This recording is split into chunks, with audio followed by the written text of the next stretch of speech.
Hello and welcome to Black Dragon Gaming. My name is Kategas here, but all my friends call me Cat. You can too.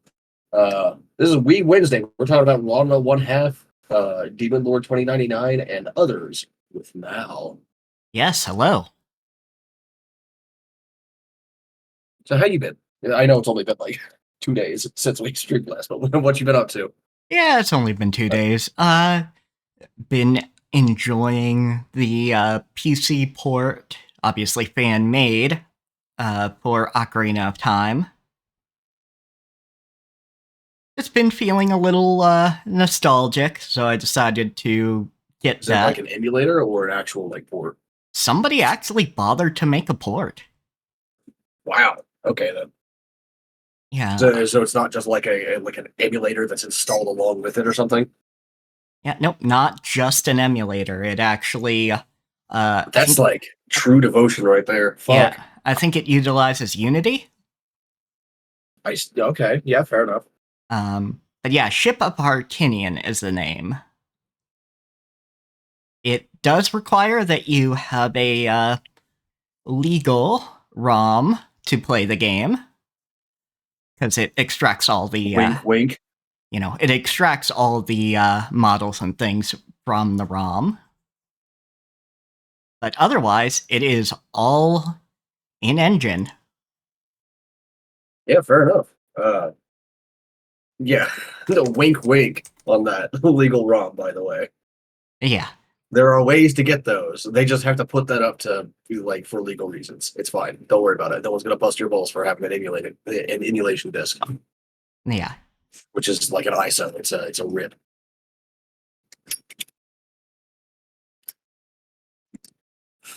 So been doing that. Been using a mod that lets you play as a female Link.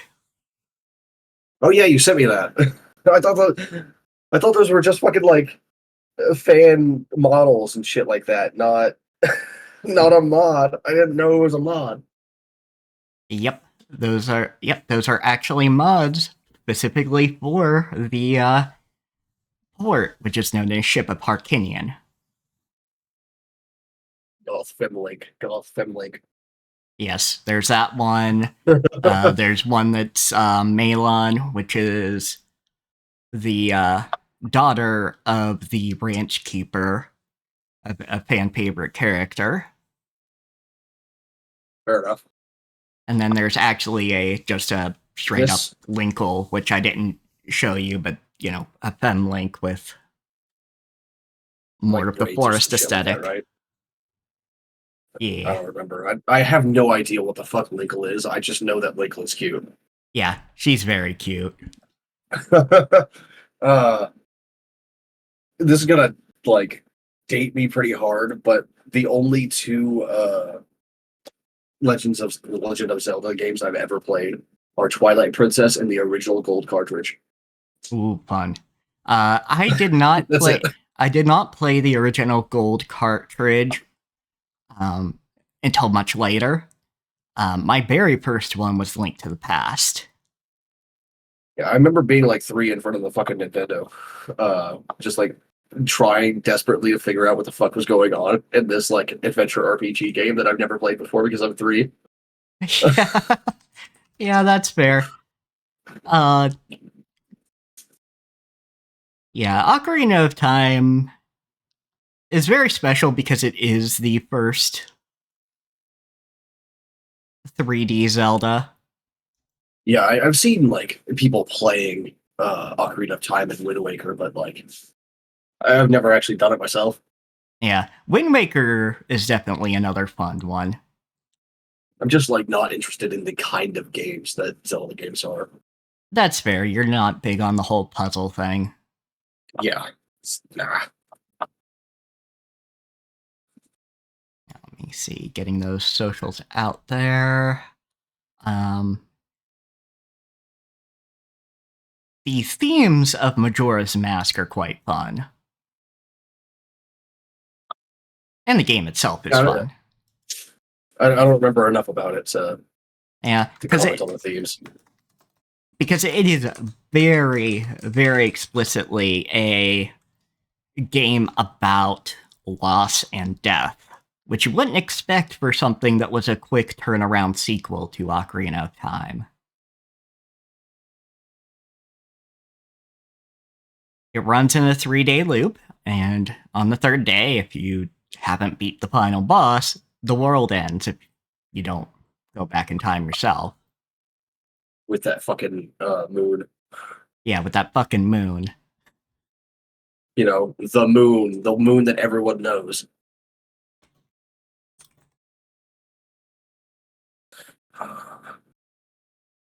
Yeah, because As you there's might expect from me, I've just been playing more Kingdoms of Amalur. yeah, because there's a lot of there's a lot of the cycles of grief, of denial, anger. I've Bargaining. noticed a trend in Japanese games when they're like really good and critically acclaimed. They're about fucking loss and grief. Yeah, there's definitely something there.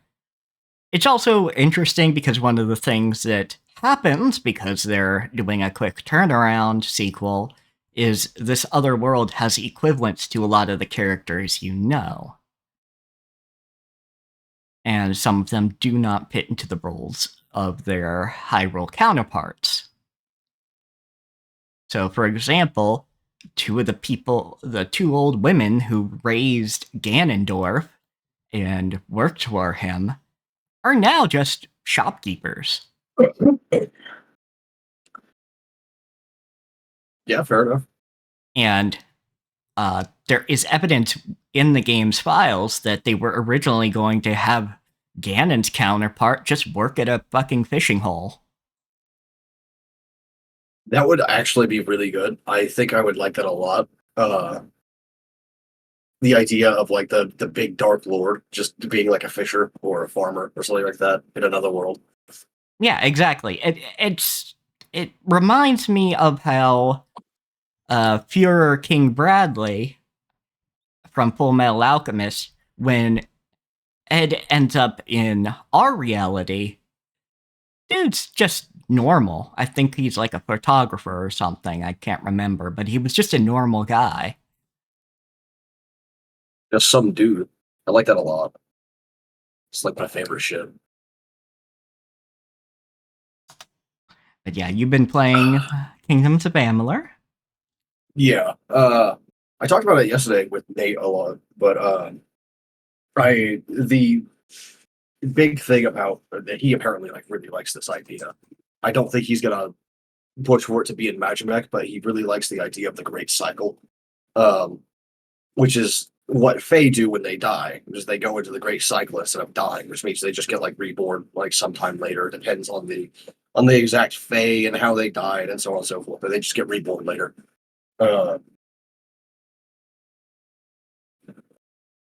Finally finished the House of Ballads fucking quest line. I think it was either last night or Monday night because I sent you fucking pictures of it like right before I was doing that. I made myself some new armor in the game and neglected to remember that the crafting class that I was using lowers equip requirements. So when I swapped back to my combat class, the character was just like in rags, which is very fun. And then the game gave me a fucking an amulet that reduces equipment requirements again, like right after. So game really didn't want me fighting that fucking face sorcerer. Yeah. Naked. So in somewhat anime related world news, the goddamn Vatican mascot. Oh yeah. Luce is his name. Yeah, Luce. Or her name or their name. I don't know I think what they're supposed to be. I never looked into it. I think the pronouns are she, her. Okay, so she. Let's see. It's like my immediate response was just like, that's just Satan. That's just Lucifer. Yeah, like, what are you doing? Yeah, first off, you're just giving a character light as their name, which, I mean, sure, it's honestly a cute name, but also That's just Lucifer.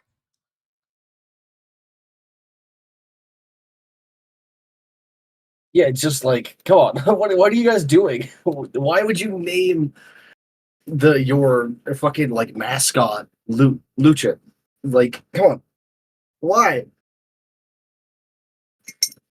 Yeah, let me see here. Like, I don't know if people in like, who speak Italian would associate Lucha with Lucifer, but like literally everywhere else we see that it's like, oh yeah, that's just like how you shorten Lucifer. Yeah. You either short it to Luke with no e, which is just a c, or you shorten it to Luce, which is Yeah.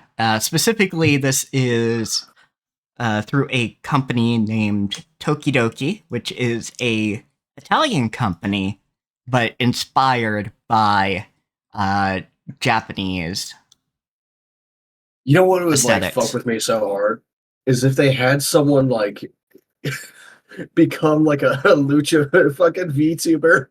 Oh, that would be a thing, wouldn't it? Like, what would that person be allowed to do on stream? Yeah, that's the thing. Like, what would be the restrictions the Catholic Church, the Pope himself, would fucking put on this VTuber? Right? But yeah, and Luce actually has friends that were made of various. Yeah, I saw those just now. Like, nationalities. I looked into it, and like, apparently IGN fucking wrote an article on it. Okay, this has nothing to do with gaming, but sure, whatever. Sure, they kind of do pop culture things in general on IGN.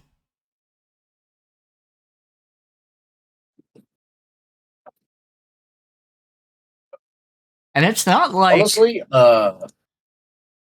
as adorable as the character is, I do not think that she's a very good design.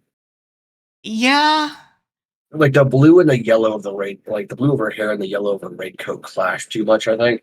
yeah, there's a little bit of that. Also, it kind of has a difficult way. It's just not really indicating who this character is to us. Yeah, especially since like all of the characters, all of the friends, the mascots, are all wearing raincoats. So they have almost identical fucking silhouettes. The only one that's any different is the pink haired one, and that's because she has fucking frog ears on hers. Yeah. And it's just like, I don't know what you're getting at here with this design.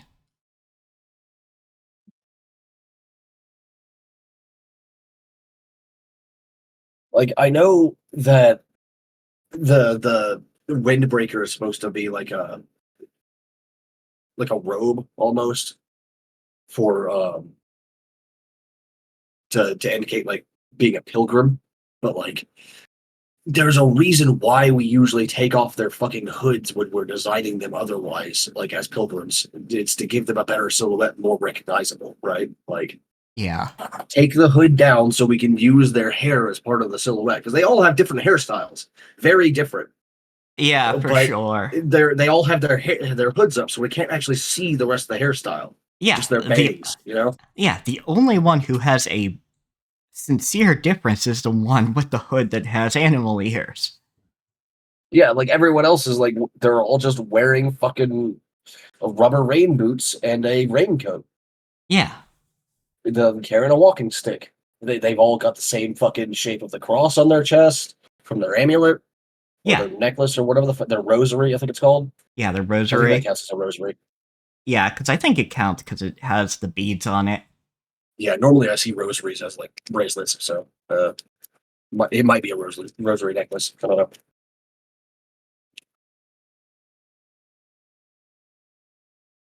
It's very. I didn't expect I would be criticizing the Vatican in their Mascot. character design today. Yeah, the fucking Tokidoki mascot for their expo next year in Osaka. Let's see, wait, Toki. Yeah. Fucking allergies.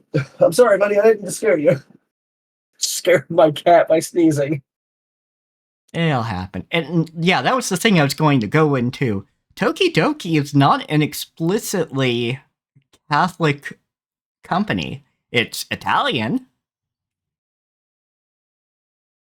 I was going to I'm looking into Tokidoki now to see if like I should criticize Tokidoki or the Vatican for this one. And I think it's actually Tokidoki because they put hoods on almost every character like this. Yeah, let me It's see. not good.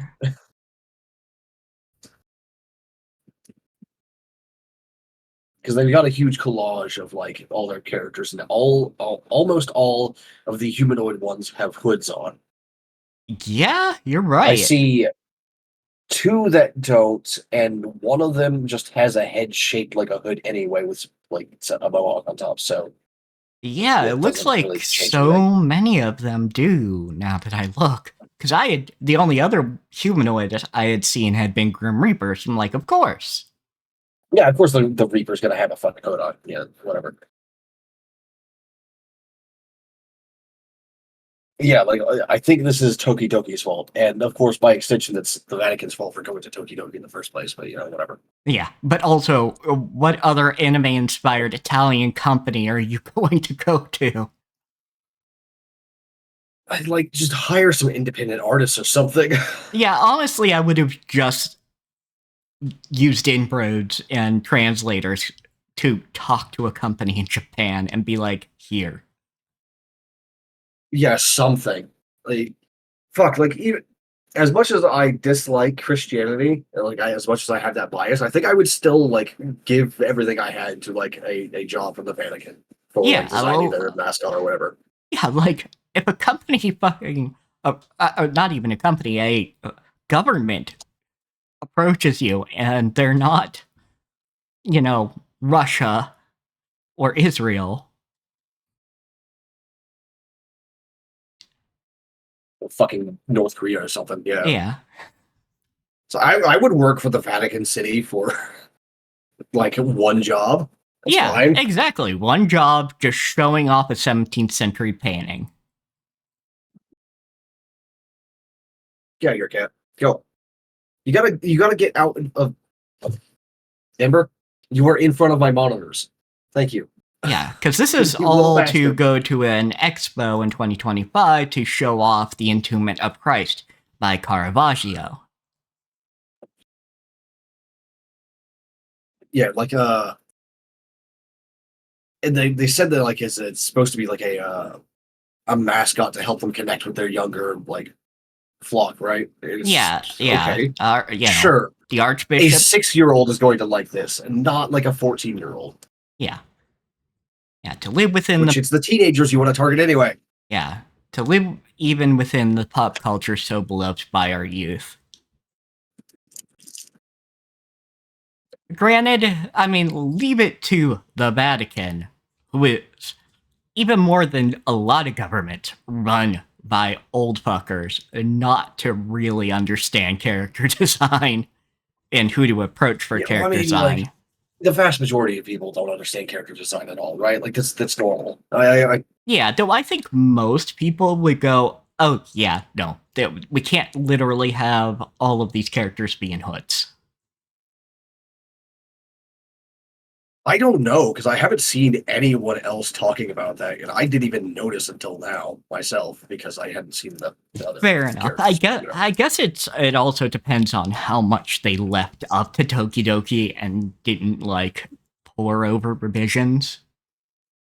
Yeah, like I would have so many questions for a client that wanted me to design 4 characters like this, right? Yeah. Like, do they all have Or to have rather their than hood? more because like it depends on like if the bird and the dog and the little cherub are supposed to be characters as well, or if they're just like set piece. Yeah, But that's also something I don't know, but yeah. Because the cherub's fine, honestly. It's something to break up the yeah, monotony. it's just a cherub. Like you're not gonna be able to do much with a cherub without going into body horror. Okay. Yeah, exactly. So yeah, there's that. And it's very hello, fellow kids. Yes, I was gonna say, it's like because they went with Tokidoki specifically, and Tokidoki's design philosophy is like this. It's very Hello Kids. But honestly, it's fine. It's just those characters aren't lasting more than a few years at most. Yeah, I almost want to redesign Luce just to or Luce something like that. Yeah. I don't speak Italian. Whatever. Anyway, I almost want to redesign her to figure out like how I would do this, right? Yeah, Because for sure. the range of the youth is a pretty big range in actuality. Is like it's a huge demographic range. Uh, you'd want something simple enough that a 6-year-old can parse it. Yeah, it's not going to scare the 6-year-old, but something relatively mature enough that a 14-year-old who most likely as a teenager is trying to seem more mature than they are is going to like it and be like attracted to it in some way. Yeah, like, honestly, all they had to do, and to make it not quite as bad, is take the hood down and do something nice with the hair.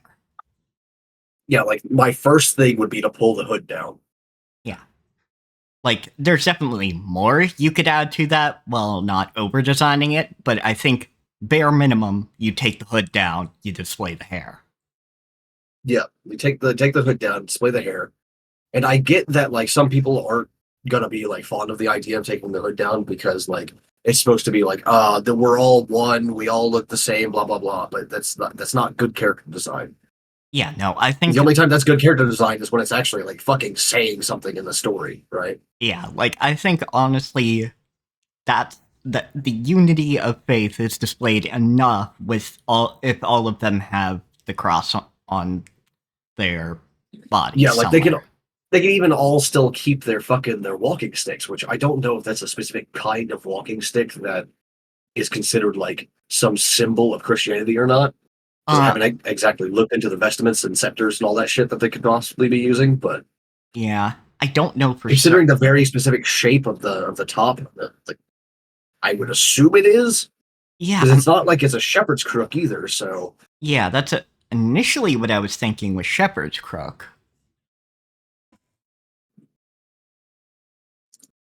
No, it might have to do with boats, just because they do have an anchor on there as well on the symbol. maybe, Because it's Luce, friend, and friends, and then an anchor after, which I don't think is just a Tokidoki symbol.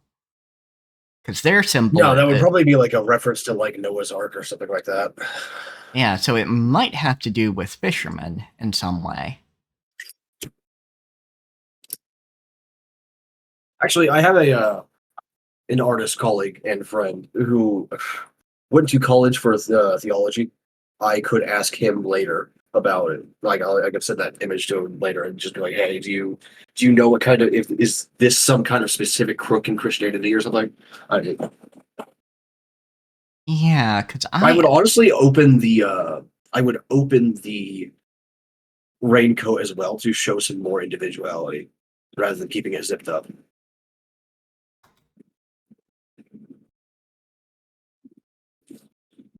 And I think this might be a little bit much for kids, but it would be a good design touch to put like the number of their favorite psalm on their shirt as well Ooh, that might be to nice, show a yeah. little bit of their personality, right? Yeah, I could see something like that. So like for anyone that knows their psalms, they would be able to look at these characters and tell a little bit about their personality by like what their favorite psalm is.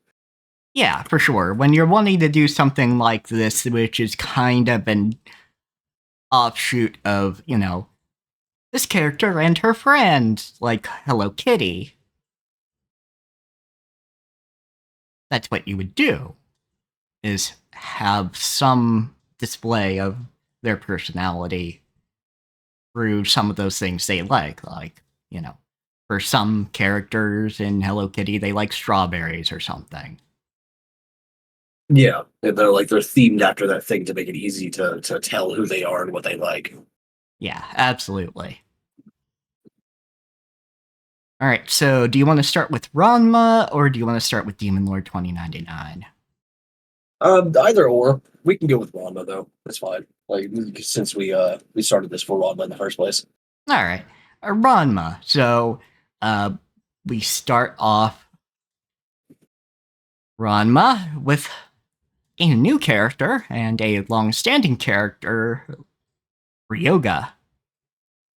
Yeah, Ryoga. I can't remember the other part of his name, but that's what I got. Is Ryoga. Yeah, most people know Ryoga by his name. Like he's on the art that I've got up here. It's him in the back. Like right behind Rodma's two forms. It's him with the yellow bandana. Yeah.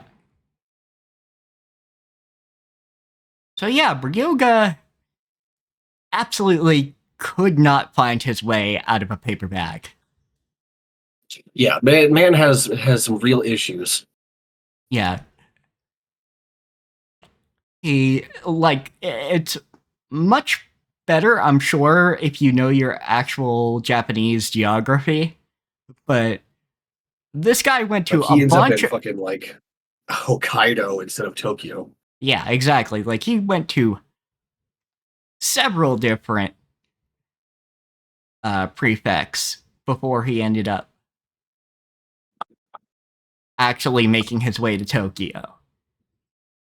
Which, speaking of this guy, I don't know if he actually is mad about like Ranma taking all of his food. No. They do establish during the fight. No, this is not why I'm angry. And why the hell did you get food that was going to go bad in a week?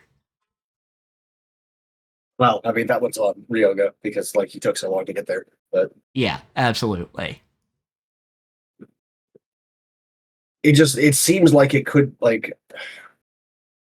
It seems as though it could go either way because of the comedy, but also I know I've seen enough of the show already to know that the author is not so lazy as to make everything a joke. Yeah, like, there are actual serious like emotional moments.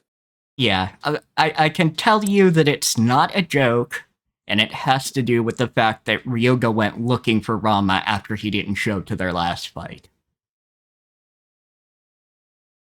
After he didn't show and you sat there waiting for 3 fucking days. Yeah, I say didn't show, but no, it's just he didn't wait the extra day for Ryoga to show up.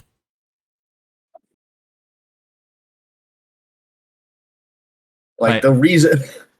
Because, like, Ryoga is blaming Ranma for, like, ruining his life or something like that. It's like, buddy, you're the one that didn't show up on time. Yeah. Akane's hair got cut. Yeah, like... that. This is a comedy, so I doubt, like, Ranma is gonna go, like, full fucking... Did I scare you, buddy? I'm sorry. It scared my cat a little bit, like dropping on the desk right beside his head. Anyway, I doubt he's gonna go full murder mode, but like that would be somewhat justified, I think, because that fucking she nearly died when she got her hair cut off. Yeah, like if that had gone farther, that would have taken off her head. Yeah. Like right before this, we established that like what he was using was capable of cutting through steel beams holding up a fucking like an awning. Yeah, absolutely. And so like that would have just like taken her fucking head off. It's yeah. Come on. And we see that Ryoga has a more almost feral fighting style. Yeah, which I like a lot because all the other characters aside from Ranma and his father, yes, High Emperor, have been like very by the book in their fighting style, in world at least. But having Ryoga come up and also have a non-standard fighting style is interesting. Yeah, his is goofy as shit compared to Ranma's, but it's still different. Yeah. But we kind of It's like, see who the he fuck kind uses of, bandanas to fight? Come on. yeah, I mean, he does that. He uses the weighted umbrella. Which I can actually see that because like you're expected to carry an umbrella while you're traveling just in case it fucking it Rains and rains shit, or some yeah. shit. So like you have a weapon at all times. That's why like some umbrellas even have or not anymore. These are just novelty now. But back in the day, some umbrellas even had fucking swords in them. Yeah. And it's for that reason. So you can defend yourself while also having, your umbrella. Yeah. But he also holds his hands like claws almost. When he's Handsome boy. not Fucking using the umbrella or his bandanas. And it was enough to cut Ranma's cheek. Yeah, which is With a glance. fairly impressive. Yeah. If you know anything about Ranma, that's fairly impressive. Yep. Hi, buddy. Yes, you're very handsome. Could you lay down? No, you're not gonna lay down. All right. Well, you can get the fuck out of here then, little shit. I think that's primarily the most interesting thing that happened that episode. Yeah, it's because like it's been like the entire episode was basically just like the fight and the lead up to it. Yeah, it's mainly here's Ryoga. He's going to be important. Meet this guy. He's going to be important because he has an entire episode dedicated to his introduction. Yes, and I could tell from the preview on the Netflix side that next episode will be introducing us to another character. Which they'll continue stuff with Ryoga too, of course. But I should hope so because like, dude needs like a lesson in like keeping collateral damage down. Seriously. Granted, everybody could use a little bit of a lesson on this. It's true, but Ryoga's been the worst so far because he's nearly killed a couple people already. Yeah. But yes, we will from And not just Akane either, but like various random students nearly got killed by him today.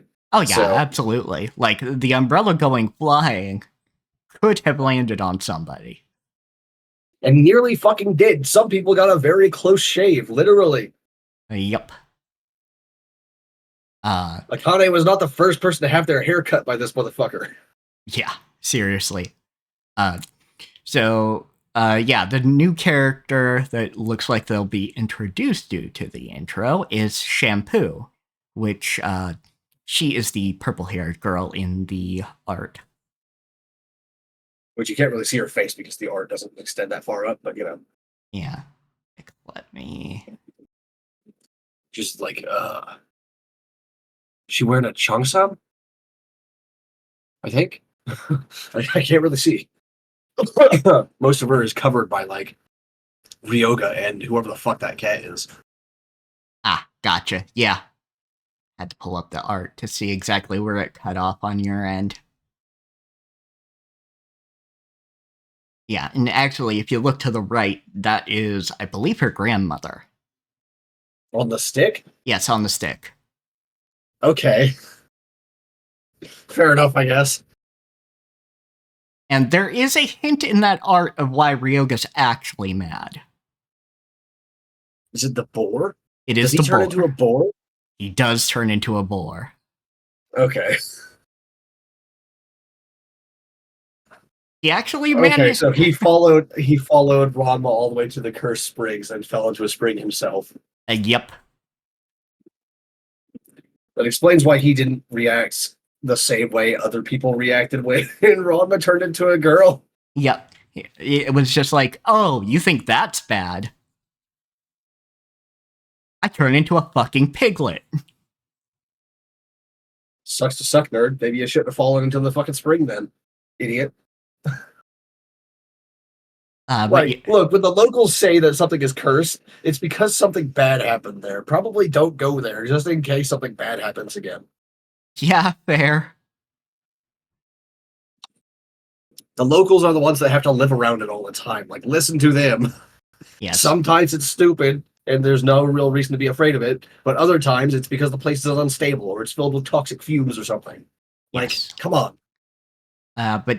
Shampoo is actually from China. Okay, fair enough. And that's all I'll say on her end, since we'll be introduced to her next episode anyway. Well, that's good.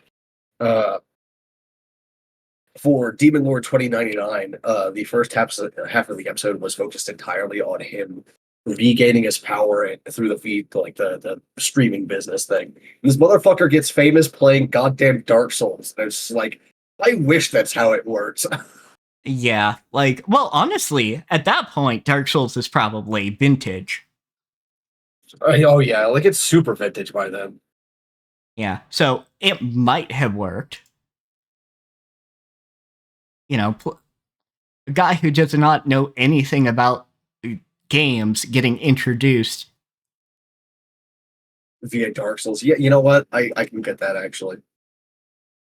I can understand. I've seen something similar to that happen before. One of the I don't remember who it was, but there was one YouTuber who had his wife play Dark Souls as a non-gamer. So Yeah. But yeah, Bloody Spirit. I know it says Bloody Spirit, but it is it's English. yeah, it's Bloody Spirit. It's supposed to be. So it's Dark Souls, and even if the name wasn't like that, you'd be able to tell it was Dark Souls by the UI. So Yes, because the other thing I definitely wanted to say is we need modders. Modders, get on this.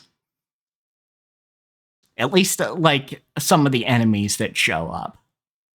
yeah, apparently Mal wants you to make some of these enemies. They didn't really catch my eye, but I was also focused more on what Veltol was doing. Yeah, like they're not like super amazing or anything. It's just it would be fun, and they'd fit into the world just fine.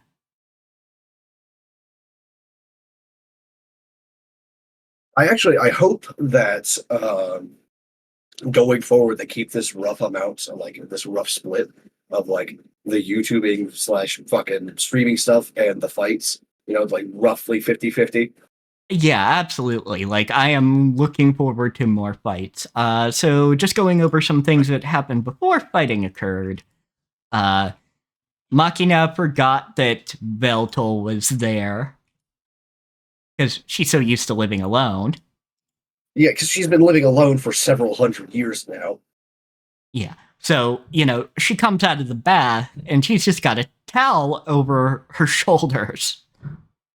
Yeah, like I worry about like fucking up my habits whenever I'm with a new person, and like I have only been in this current living configuration for a couple of years. Imagine how bad it would be after 500. Yeah, exactly. I feel you, girl. I feel you. Yeah, absolutely. I understand. You get out of the bath, you have your orange juice.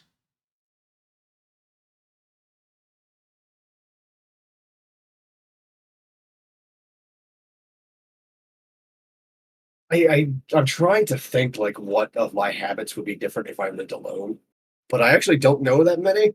I can't think of that many. So I generally prefer to stay dressed in the first place, so you wouldn't find me walking around naked ever. Yeah, not really No, much for... not like Machina here. Yeah, not much for walking around naked.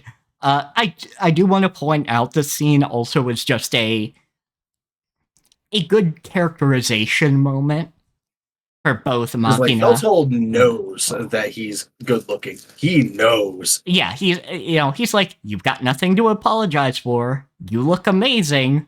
You just don't look as amazing as me. And he's just like, thank you, I guess. Yeah, and actually, that was something that I wanted to talk about. Later on, he goes and sees the hero again. And like that fucking thing set up from the last episode. Like we actually get to there's a payoff. The hero is around. He was granted eternal youth, but not immortality. Crucial difference. After he killed the Demon Lord 500 years ago. But Veltol talks about how there's not just one way to become an immortal. Yeah. And so my idea from the last stream where I was talking about how it doesn't seem like they're just one people, it's something that people can be born into or become later. That was right. Yep. They're not a people, they're a a type of person that someone can become later. Yeah, phoenixes, curses. He lists a few.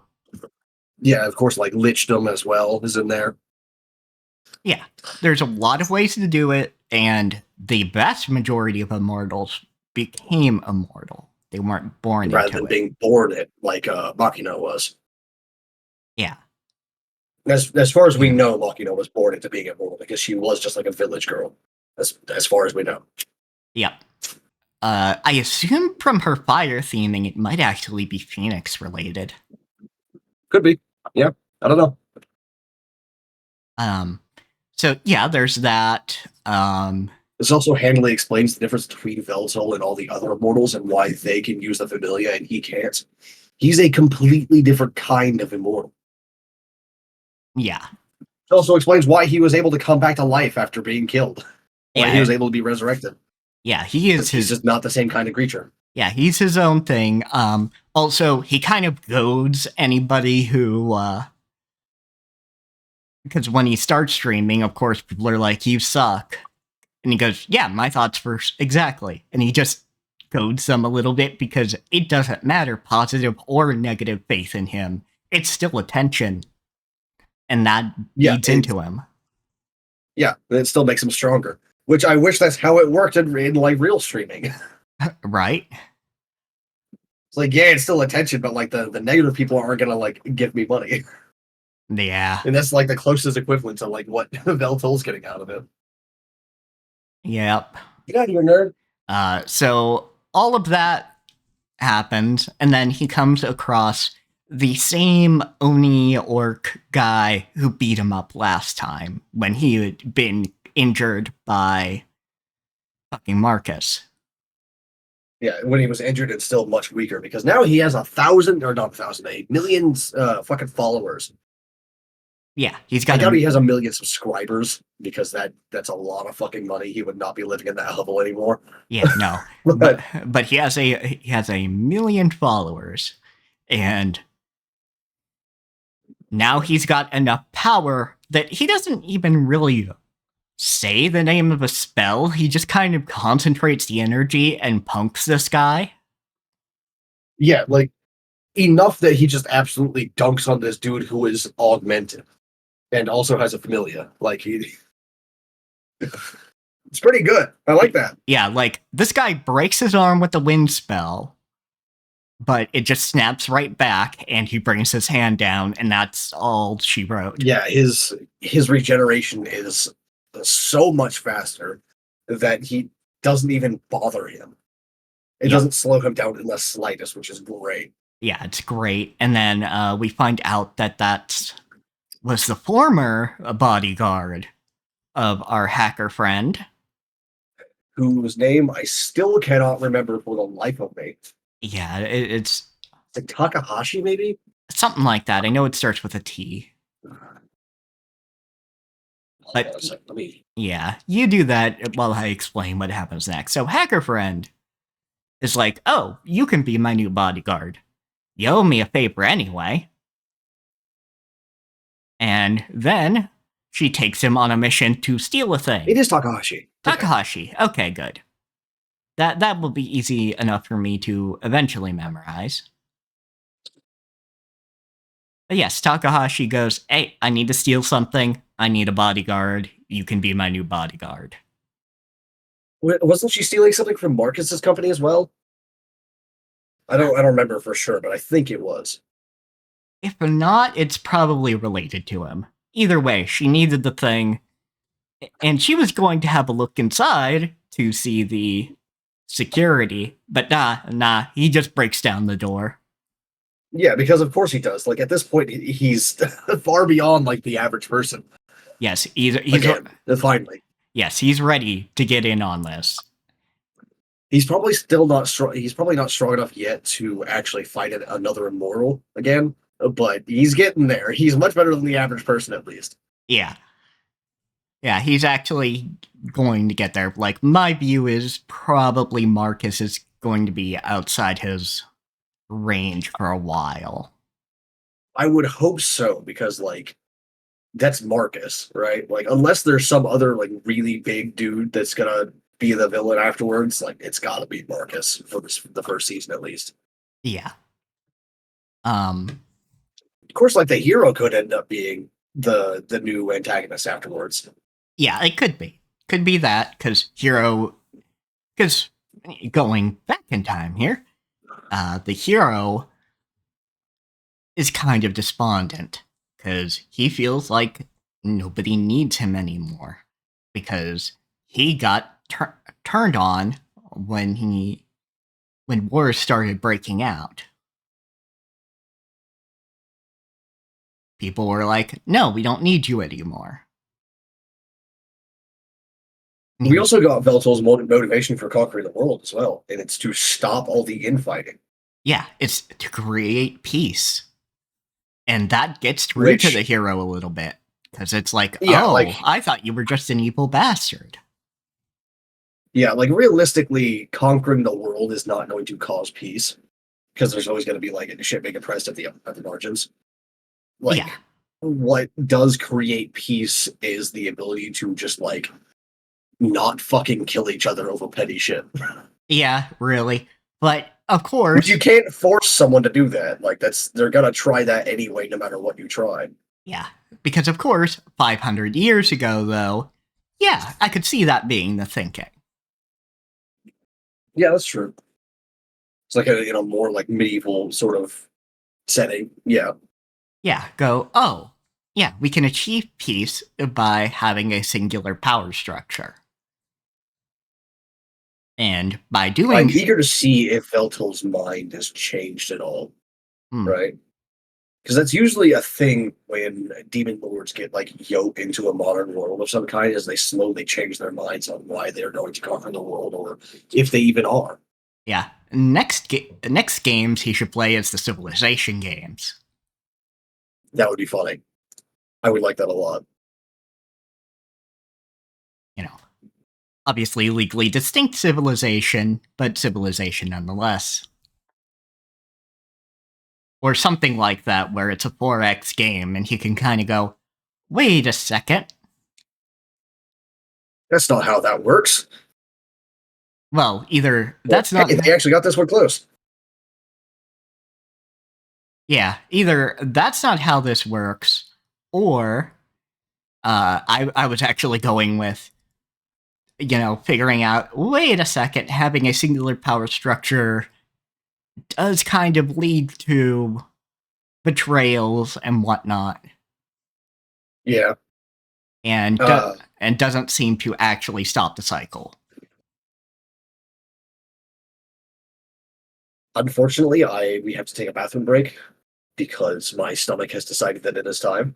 All right, we will be right back, but we will continue talking. We'll be back with a little bit more Demon Lord. Yes, we'll be back with a little bit more of that. So other possibilities, playing a Final Fantasy style RPG where obviously he would be the hero.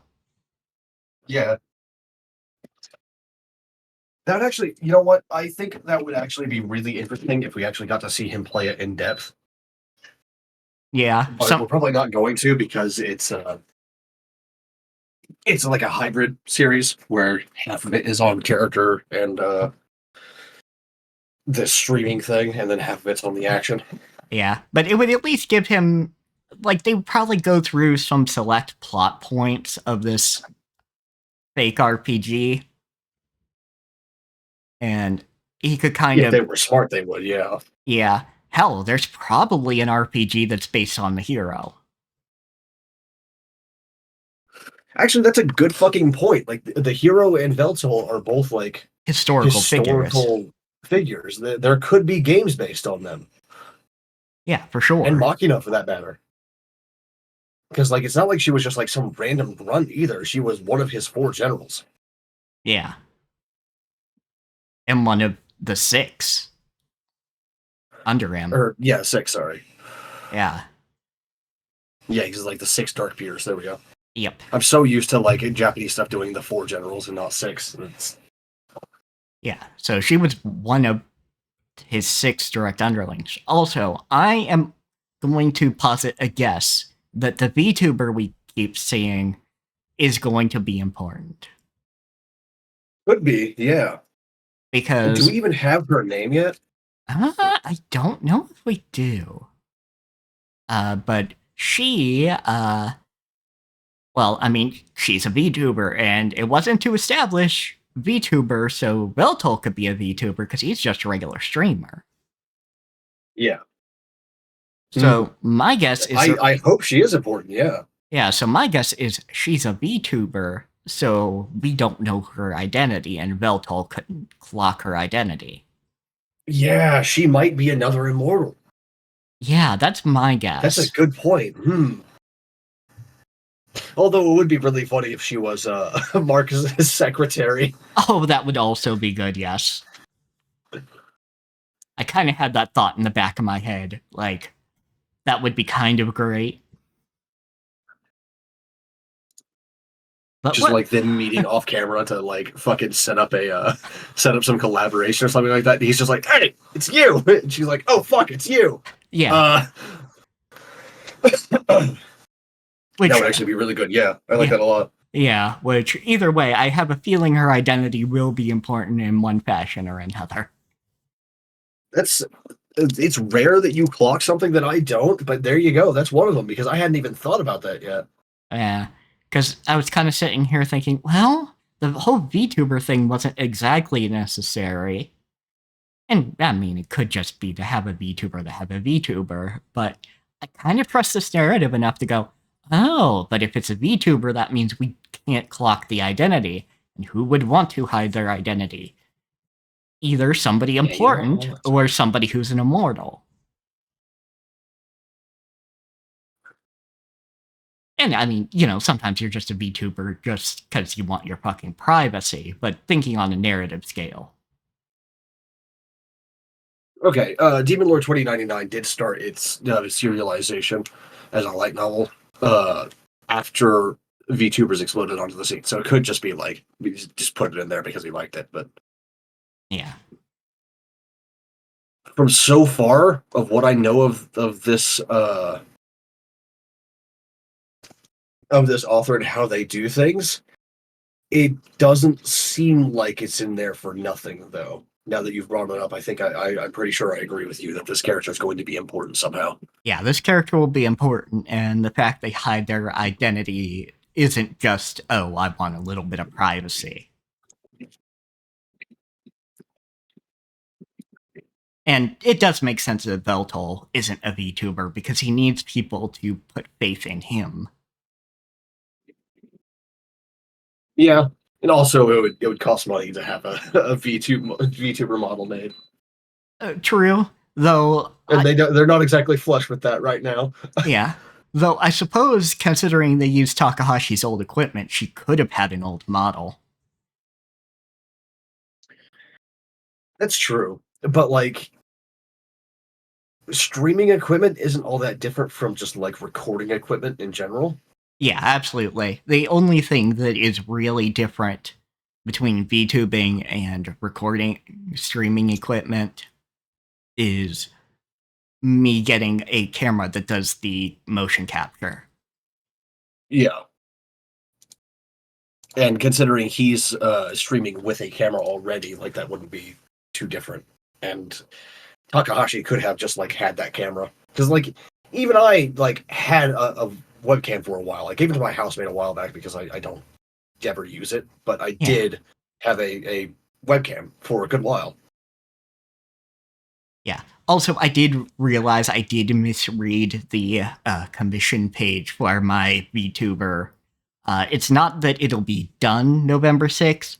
The guaranteed start date is November 6th. Gotcha. Okay. Yeah, so it'll probably be... I was going to say, that would be like a quick turnaround for a full-ass 3D model. Yeah. So, it'll be... they'll probably start, and it'll be like 4 or 5 weeks. Yeah, fair enough. Look forward to that, everyone. You'll get to see the slime in 3D glory. Yes. You'll see me in 3 dimensions. I don't know that anyone will ever see my avatar in 3D glory, but, you know. I mean, this if this person I commissioned does a good job, I mean, fucking maybe, because he's not asking a lot overall. Yeah. Less than rather than the money thing, it's more like, do I want to have to go get another camera and set it up? That's fair. Do I want to do that? Is that not going to be a huge pain in the ass? Yeah, that's Like fair. a one-time pain in the ass, but it's still a pain in the ass. For new people, you will notice that I am very lazy. Yeah, it's fair. Because, yeah, I'm going to have to get the camera, the tripod, and probably, like, a ring light or something. Just to make it the camera's job easier. I think I would very honestly just get like a USB camera and clip it to my fucking monitor. But that's fair. It wouldn't be as good motion capture. Yeah, the one time I did try like making a VTuber model and like capturing it and everything. Uh, like I think we talked about this last week as well on Wednesday. But I keep my office very dim because my eyes are very sensitive to light. Uh, when I tried it last, which was I think it was like 3 years ago, I want to say 3 or 4 years ago, uh, it could not track my lips very well for speaking Yeah. or anything really. I'm too fucking pale and it's too dark in here. So like it might even be to the point where I would have to wear lipstick or something. Which You know? I'm not opposed to, but it's like another thing that I gotta do before a stream. Yeah, that's fair. Like, I'm still going to keep the PNG tuber around when I just don't feel like, well, being on Setting camera. everything up. Yeah. Yeah. Like, even if it's, because I'm going to keep everything plugged in as it should be anyway, because I'm not going to unplug the shit when it's done. I would have to get rid of my habit, which I'm doing right now, by the way, of spinning back and forth in my chair. Yeah, there's that. Because I'm literally rotating like 45 degrees one way and then 45 degrees back the other way. Yeah. Though some VTubers do manage that these days because they can actually get it to track their chair as well. That'd be kind of cool. Yeah, like I think Project Melody has their chair tracked. Yeah, fair enough. It would only really be a problem for like a visual novel and like these talking podcast streams. Yeah, that's Because fair. like any other time, like I'm actually like facing the monitor to play the game, right? Yeah, which fair. But when it's the visual novels or this, like I can look at like 3 different screens and still get the information that I need to.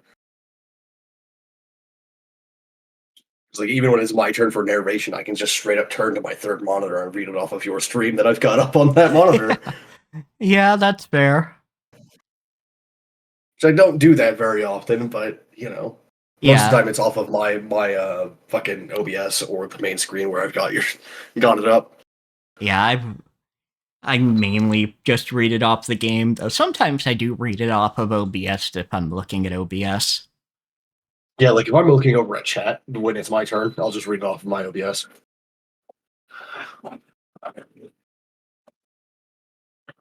Yeah, because that will also be fun. I'm looking forward to continuing Umineko tomorrow, hopefully. Hopefully, it's gonna be a little rough today because I've got to stay up till 6:30. Which for anyone who's unaware, my normal sleep time is 5 o'clock. I got to stay up till 6:30 to wake my housemate up because they can't seem to get themselves the fuck awake so they can take their dog to the fucking vet. Yeesh. At least they're not making me go with them anymore. But Yeah, at least there's that. I think after the second time they realized, oh fuck, this is actually a problem, because I was sitting there at like 10 a.m. with a migraine in the vet's office, holding this goddamn dog, going, kill me. Yeah. Well, I'm glad they fucking figured it out. Yeah. It's fucking stupid too, because like there are dog carriers. We have several animal carriers. This is like some of them are some of them are from my cats when I brought them here, and some of them are for their dogs when they brought them here, whatever.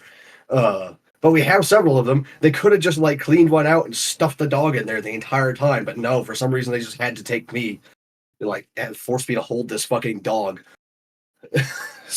while I was supposed to be asleep. Yeah. Gods.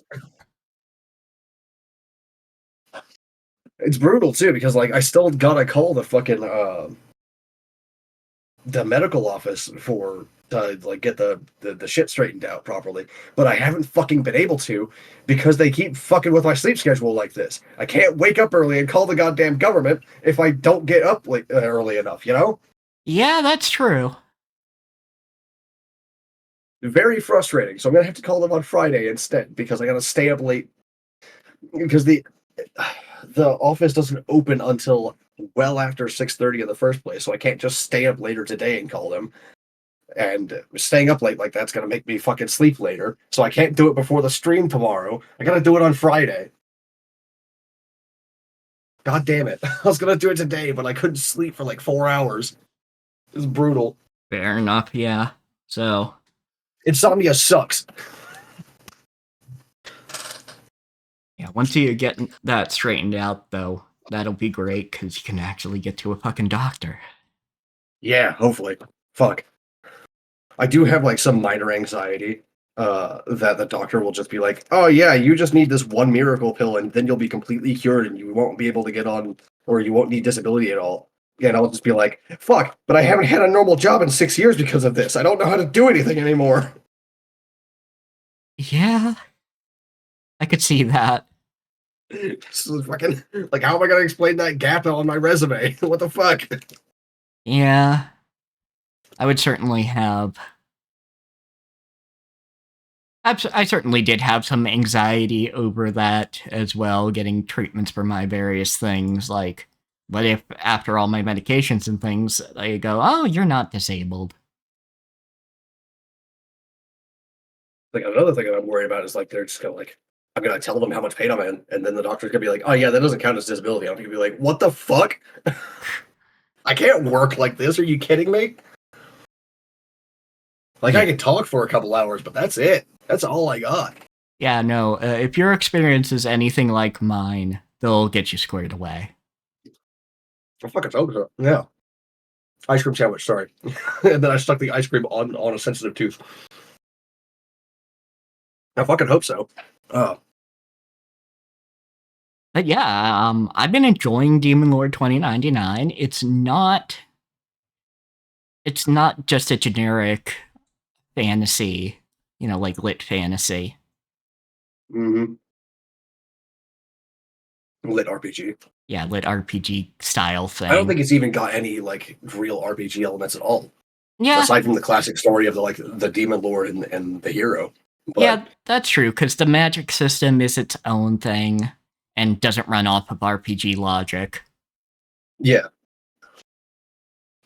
Like, the only thing that is even similar at all to it is that he's growing in strength as the series goes on, and that strength can be measured with a number. But that's literally only, like, the follower count on the stream. Yeah, and it's probably it's more like the worship of a god than anything else. Yeah, and it's much more... It's probably much more general in that sense, and, like, you can safely assume that out of X many followers, a lot of them are thinking about him. Yeah. The bag demon has struck once again and knocked the bags off of my shelf. 1 second. All right. Yeah, and I mean, there is something about seeing him struggle and succeed that I think is important with the streaming process. Yeah. Sorry. The bag demon is Ember. He likes to fuck with bags. Yeah. Like, he's laying on a bag right now, but that's one of the bags that I gave him to play with. So. Yeah, that's fair. He loves bags so much that like instead of playing with any of the toys I got him, he just like plays with bags and bats around like the steel bolt. That's it. He prefers that over like everything else I've bought him. My cats are fucking animals, dude. And not pun unintended, but like shit. Yeah. They're But just little beasts, little creatures. yeah, a whole Dark Souls thing of struggling and succeeding kind of thing. Mm. And Although, like the problem with streaming Dark Souls and Souls-like games today in real life is yes, they are very popular and people like watching them and watching people struggle and overcome and everything. But because of that, there's a lot of people streaming them. yeah, like it works for Beltold because those are vintage now. Mm-hmm. He's also a very unique person. He does not strike me as the sort to have lied about his origins or his identity. So all of his followers know that he is actually the Veltol from 500 years ago. Yeah, like Whether they believe him or not is an entirely different question, but he's open about it. I mean, he tells people. yeah, like he absolutely goes, "Hello, humans," or "Hello, mortals," actually, rather than humans, because humans are the only mortals. But he goes, "Hello, mortals," and you know, in real life, you would think that that's just like a character, but in setting, like immortals are known to exist, even if they're mostly extinct now. Yeah, because genocide. Mm-hmm. Fuck you, Marcus. Yep, fuck you, Marcus. But there's also you captioned her. My mouth was full of ice cream sandwich. How did you get "fuck you, Marcus"? God damn it! It's just so stupid. It really why? But yes, so and even someone clocked. Oh, you talk like someone from 500 years ago. Like, in his chat, because I am. Yeah, and yeah, he'll go, yeah, because I am. You know, well noted. Well spotted, nerd. Yeah. So, which honestly, if someone managed to clock someone else's like patterns of speech as being 500 years ago, I would just call them a nerd. Because that's what they are, to be able to recognize something like that. Oh, for sure. Other things, they are tracking, like, I'm sure it's Marcus or somebody is fucking tracking his apartment. Yeah, the Machina and Veltol. They do have drones floating around, which is smart. Maybe not smart, but like the bare minimum of doing something like that to Veltol. Yeah. Like, you would want to keep an eye on him, right? But yeah, there was a camera watching Machina leave. I wonder if it's his secretary doing that and not him, because Marcus is pretty arrogant. Marcus is pretty arrogant. And I guess it could theoretically be a third party. Realistically speaking, I would not expect my enemy to become like a huge streamer either, because no one becomes a huge streamer like that. There's like 3 dudes on the entire planet that's that big. Oh yeah, absolutely. Like, it's definitely there's a little like over exaggeration on the number, but like still, yeah, actually we're like 30 or 40, but point remains. Yeah, because Takahashi even points out of all the streamers, it's only like 1%. Mm-hmm. That makes enough money to live. Yeah. Not like has 1 million followers, but makes enough money to live. Yeah, absolutely. If I had 1 million followers and I had the same proportion of like subscribers as I do right now, I would literally have millions of dollars coming in every month. Yeah, absolutely. Like, there's a lot of stuff like that. Speaking of streamers and VTubers, I am glad to see we are getting some people who who stepped down for major companies actually show up as indie. Yeah, that's great. Like, I don't remember her new name, but Amelia Watson did that. Yes, her new name is Doobie. Doobie, that's right. Okay, yeah, it's like I'm not personally into VTubers, like not as like a concept, or as a concept, it's fine, but I'm not into VTubers more than I am streamers in general. Yeah. VTubers have to work just as hard as normal streamers to to fucking get me into them, and I just haven't found a VTuber that I like yet. So That's fair. There are some I do like to see their particular takes on certain things because they have a particular history with them or something. Like Kason with Yakuza, because has been and has always been, even during her Hololive days, been into Yakuza. Like, she I thought literally... you were going to say that she actually was like Yakuza. I was like, hold on, what? How do you know that? Wouldn't she get arrested? Like, she literally... her character's name in Hololive was Koko Kiryu. Okay. And she, as Kason, got to be in one of the Yakuza games. That's pretty sick. Yeah, she entered a contest with a bunch of other folks, and she got 2 roles. In one of the games, she got to be one of the hostesses,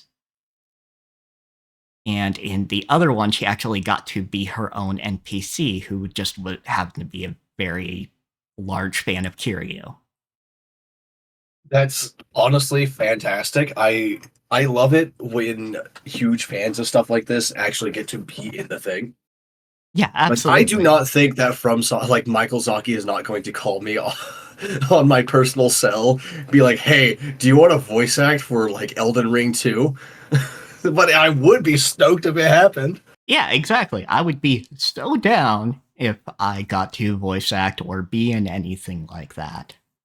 Yeah, I would give him my best Egon, okay? Oh, yeah. Yeah, I mean, I would put my whole chest into it. As we are so fond of saying, yes. Fuck, dude. Yeah, so there's that, and then we got to see Sana also from Hololive make a appearance as an indie, which she's always had her art career. She's an artist. But she actually showed up as, let me see, Nami, Namie.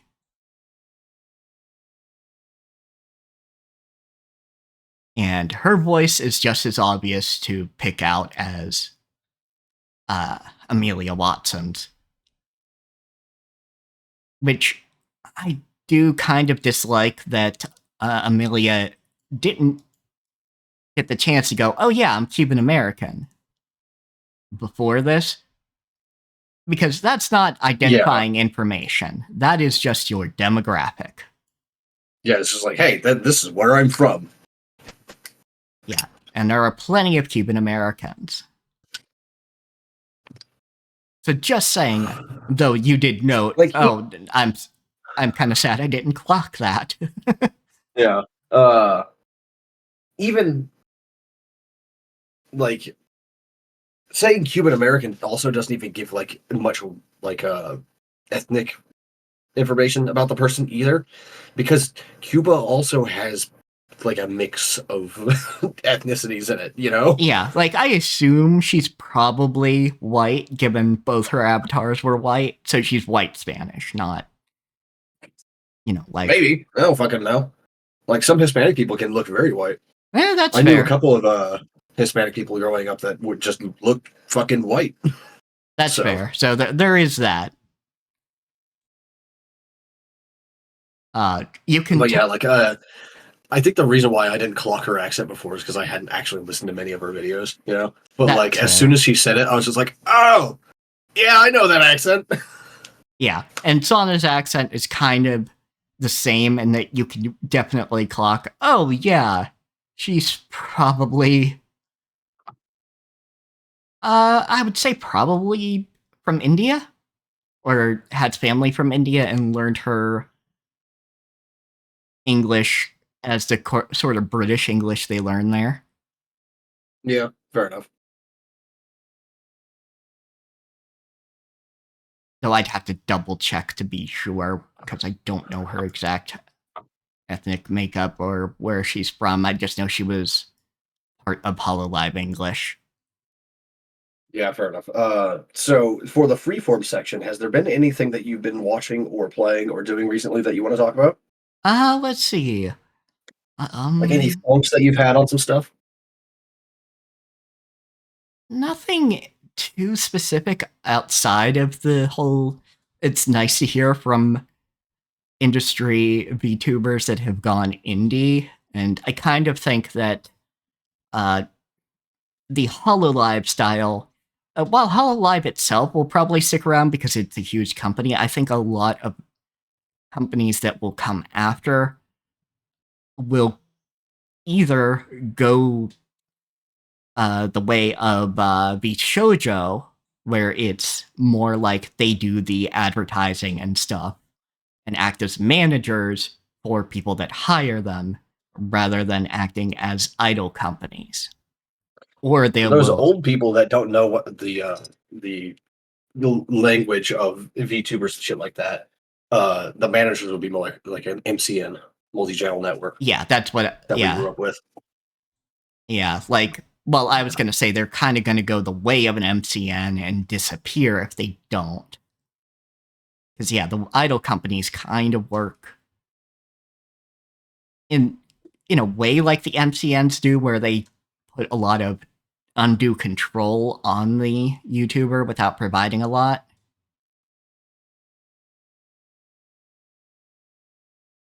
Because that's the problem Yeah, with, I'm like, hoping that they do go like move away from the idol shit because I think it's very fucking annoying and stupid.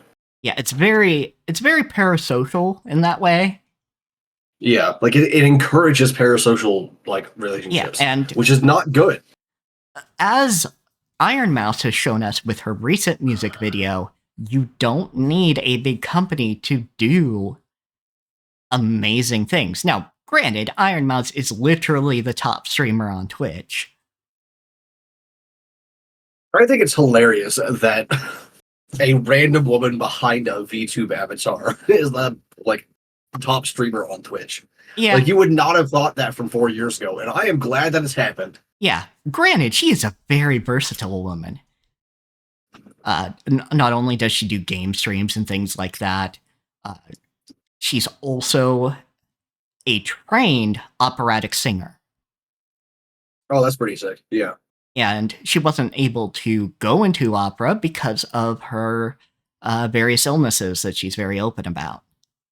Yeah, I think if I recall correctly, she has a severe immune compromise like thing, Yeah, some disorder that like severely compromises her immune system.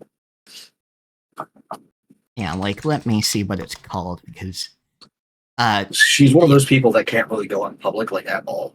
yes, she has common variable immunodeficiency, also known as CVID. Yeah, that's right. CVID. I knew there was C something, but I couldn't remember the rest of it. Yes, and she's very open about that because she wants people to understand, uh, and Now also I know she also donate. like donates a shit ton of money to fucking CVID research, Yes, absolutely. She even did a song for a documentary. which is great shit. Like that's what you're supposed to do with your platform as a big streamer. Yes, yeah, to the Immune Deficiency Foundation specifically. Uh, yeah, she uh, originally planned to pursue a career as a coloratura soprano opera singer. I only know some of those words. I don't know much about opera, so Yes, fucking. but I know what soprano is, but not the other one. yeah, so she was bedridden for a long time, but now that she's got money and she's got ways to explore treatment options, she's actually well enough that people can visit her. That's great, actually, genuinely. Yeah, so she's had various friends already be able to visit her. And Just she like recently took a minor voice acting role in a fighting game for Grand Blue Fantasy. That's it. she's not one of the fighters, but she's one of the fighters basically summon help. Fair enough, I guess. So she's done a couple lines, and that was cool. Yeah, she is a Dormouse, which is a sapient, like, bear trap, basically. Yeah, fair enough, yeah. All right. That the character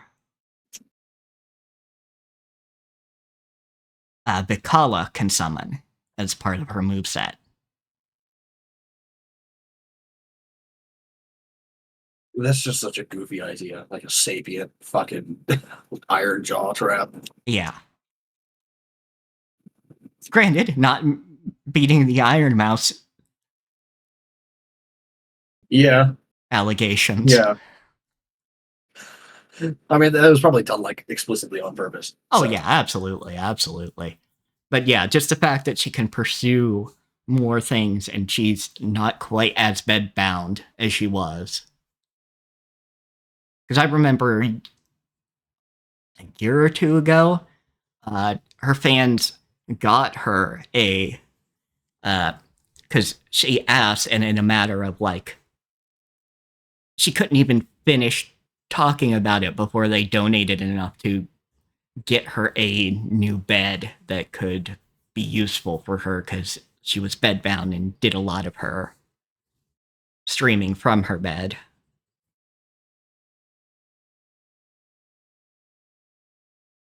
And she's been able to help out her family, who's helped her out. It's like actual fucking streamer goals right there. Yeah, exactly. Because it's like, you know, goddamn, you know, her mom and dad went from, you know, thinking she was a healthy kid to, oh, no, we do have to take care of her. And there's no indication of when we wouldn't have to take care of her. Which, I mean, you do as family, but also, you know, the fact that she can turn around. At least. Yeah. You know, you're supposed to expect that. So for her to be able to turn things around with her life and be able to do that, that's excellent. Granted, she shouldn't have to do that, but, you know, orphan grinder. Yeah, orphan grinder. Yay. So I'm happy for her, and I'm happy she was able to get recognized for her talents.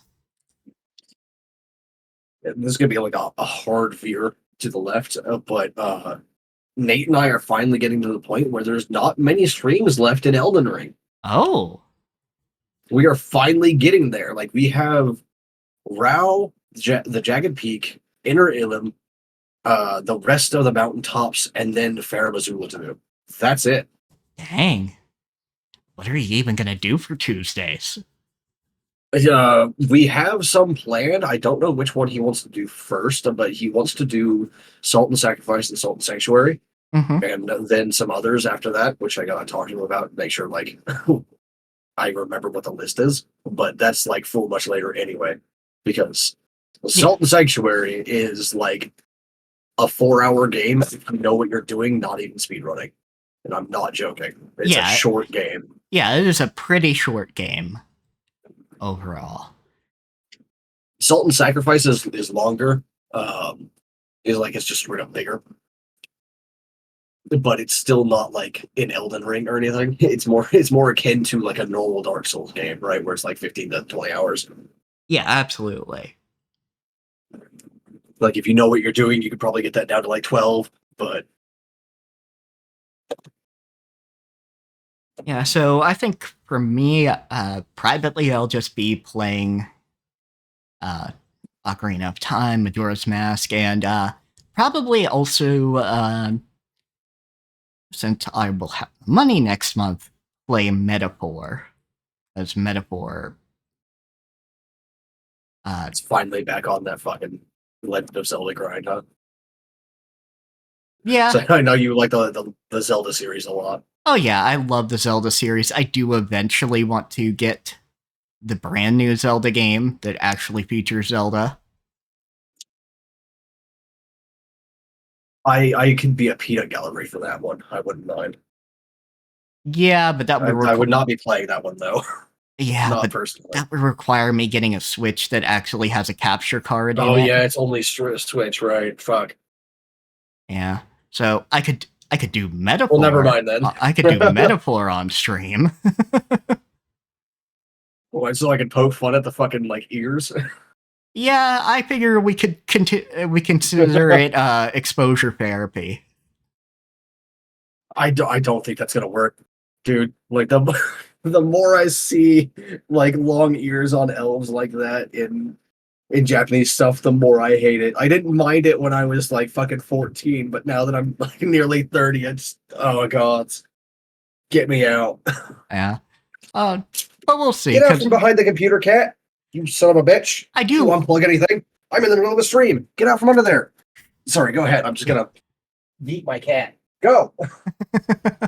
But yes, I think that game has received a lot of praise from people that I respect their opinions on fiction from. So I will be checking that out one way or another. So we might do that. Yeah, like I've seen really, really good things about like the monster design and shit like that. So there's that. Yeah, the monster design, the character design, a lot of the actual politics to it. And because it doesn't have a romance factor to it, we don't have to see the director's weird takes on romance. Yay. Yeah, because that's the one thing I am majorly not a fan of with this particular director, because he's director for Persona 5. Yeah, Persona 4, I think 3, 4, and 5. Yeah. Those ones. Those ones. Yeah, because just as a reminder, we backslid with him because I think it was Persona 2 just had a gay guy in it as part of the party. Fucking gods, like the student teacher romance, the like complete, like not just a lack of, but refusal to include any kind of like positive LGBT shit. Yeah, the in Persona 5, the predatory gay guys. Which was removed from the English version, or at least toned down in the English version of Persona 5 Royal, but still. Dude, I don't know what reminded me of this, but before the stream, like an hour before the stream, I found someone saying that Jory Elder Inquisitor was as bad or worse than the Bed of Chaos as a fight, and I'm just like, what the fuck is wrong with you, dude? What? Yeah, Jory. I don't know if you know Jory Elder Inquisitor, but it's literally just a fight. Like you just fight a dude that summons other dudes occasionally. That's it. Yeah, like it's not anything special, but it's also not the fucking Bed of Chaos. Yeah, no. The Bed of Chaos was a particularly bad gimmick fight. Like, if I recall correctly, like Bed of Chaos was just straight up unfinished at the time of release. Like they rushed to get it, like Dark Souls 1 out, so like the latter half of the game is rushed. That's why it's like that, and that's also why Bed of Chaos kind of fucking sucks. Yeah, let me see. Yeah, Jory Elder Inquisitor is fine. It is a fight. Yeah, you just fight a dude who has a barbed spear and casts spells, and that summons people. And it's like, okay, yeah.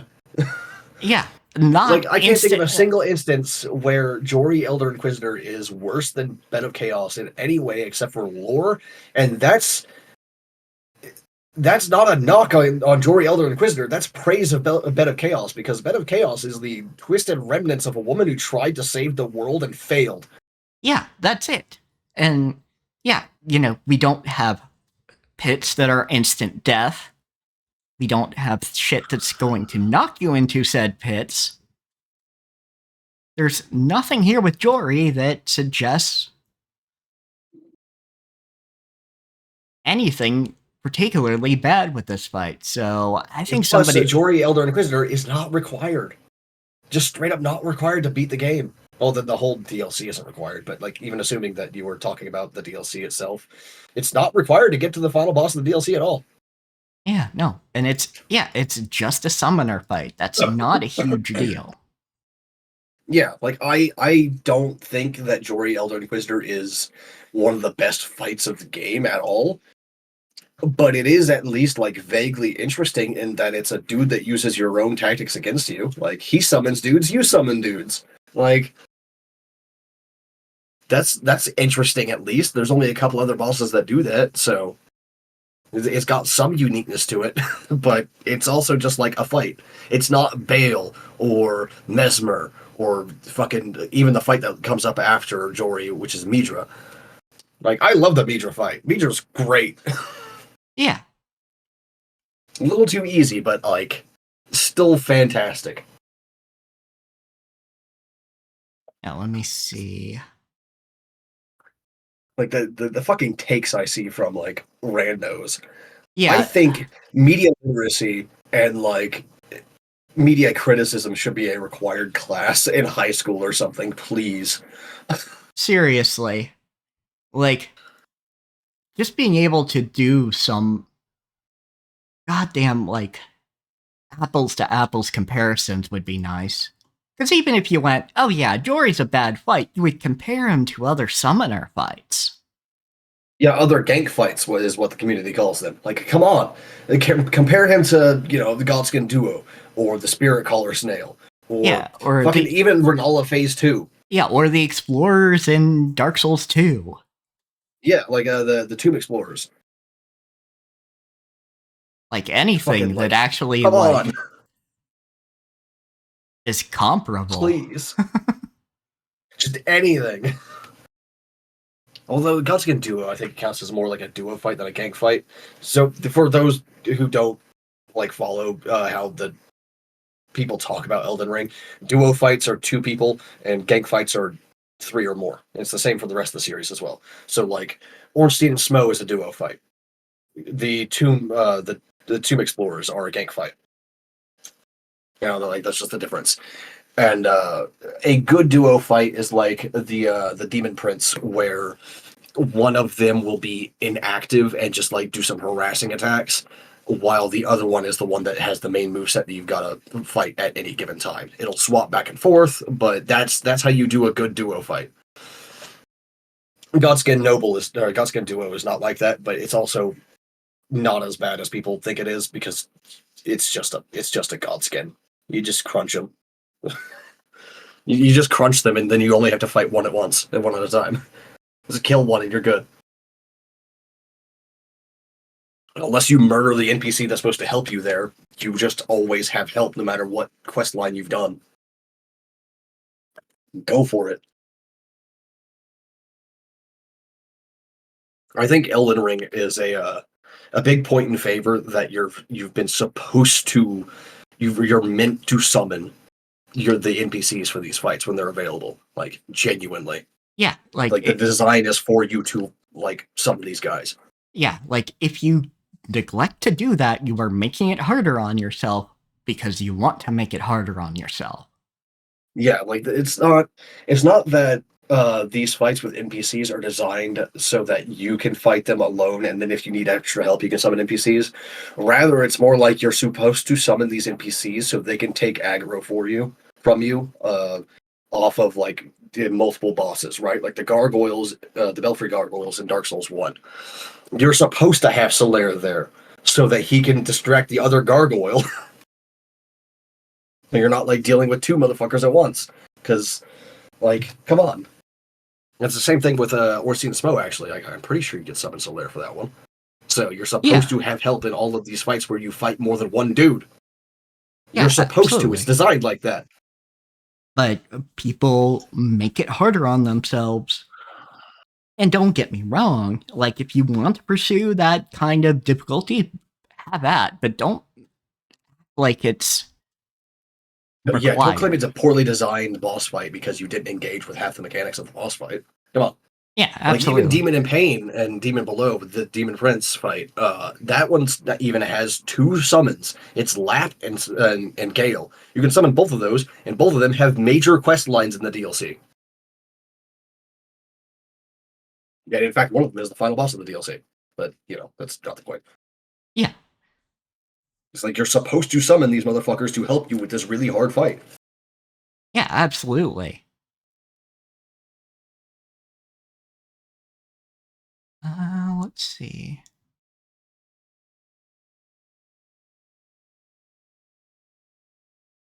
But yeah, no, I don't think there's anything in particular upcoming that we haven't gone over. Last time we already talked about upcoming anime. Yeah. I want to like convince you to watch that time I went to an all guys mixer because it's really good. Oh yeah, like I absolutely will. There are some backlog things that I eventually intend to get to because I actually have not watched outside of isolated scenes Konosuba, and I have not watched Delicious in Dungeon. You will not be able to convince me to watch Konosuba. Hey, if it's I not, tried. I fucking hate it. yeah, if it's not your thing, it's not your thing. Like you would think that it would be my thing, right? Like it's a fucking isekai parody where the main characters are absolute shitbags. I fucking hate it. I cannot stand them. Yeah, I do uh, not find them funny. I think they're just stupid. yeah. There are some improvements in subsequent seasons where they're kind of fleshed out, so there is that. But I'm not going to say it's required viewing just because of Yeah, that. For it's if you, but uh, just a nice thought. it's like I got halfway through the first episode and I was just like, okay, if I don't stop like watching this, I'm going to find a way to isekai myself to Konosuba so I can kill this man. Yeah, fair enough. I guess we could at some point play Little Goody Two Shoes. I think I've heard of it, but I don't know what it's about, It is a or at least I can't remember what it's about. it is a prequel to a horror game, but it's actually a rather than being just an RPG Maker horror game, it is actually an RPG. Interesting. So it is a turn-based RPG that you can play. Let's see, little goody shoes. And the Video game. Yes. premise,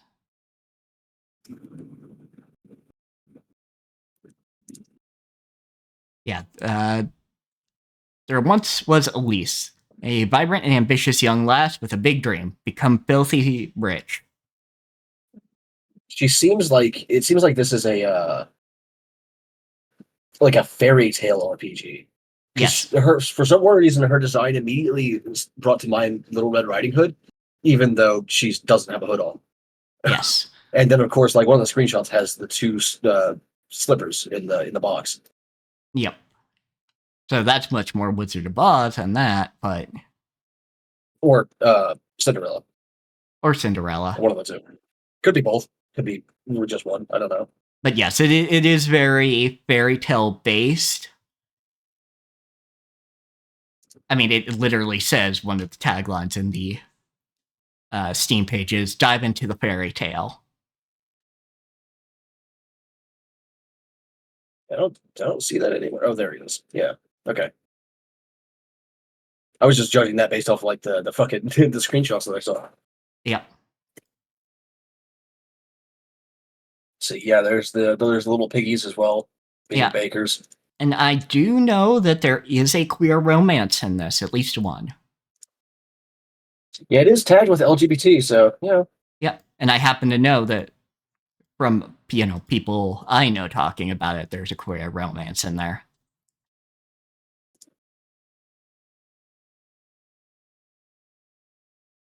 okay. Maybe at some point we'll Yeah. see. Yeah. Let's see.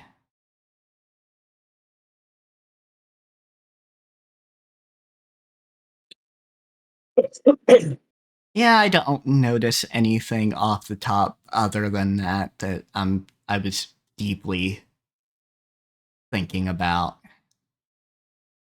I talked about last stream, or was it Monday? Yeah, I think it was Monday. that we talked about Kingdoms of Amalur being owned by Rhode Island for a while, right? Yes, it was last stream. Okay, good. I wanted to make sure that I had actually talked about that on a stream with you and not just with Nate. Yes, that was that was last stream. We were talking about it during Umineko. Yeah, because Quinn also commented on it. That's right. Yeah. Yeah, it's like Nate said something though that like got me thinking. It's like I actually kind of would like to see like a Kingdoms of Amalur published by the state of Rhode Island. I mean, why the hell not? I suppose. Just like under publisher, it's just like the state of Rhode Island instead of like some company. Oh, that would be really fucking good. That would be interesting, at least. I think it like because if I recall correctly, in Poland, that actually is a thing where games can be published by the government, and it's under a an arts and culture sort of thing. Like they have an arts and culture grant that they can like give people money to take and use and publish their game with. And I think that would actually be kind of good if the US had something similar. Oh yeah, absolutely. Like as long as it wasn't just like propaganda, at least.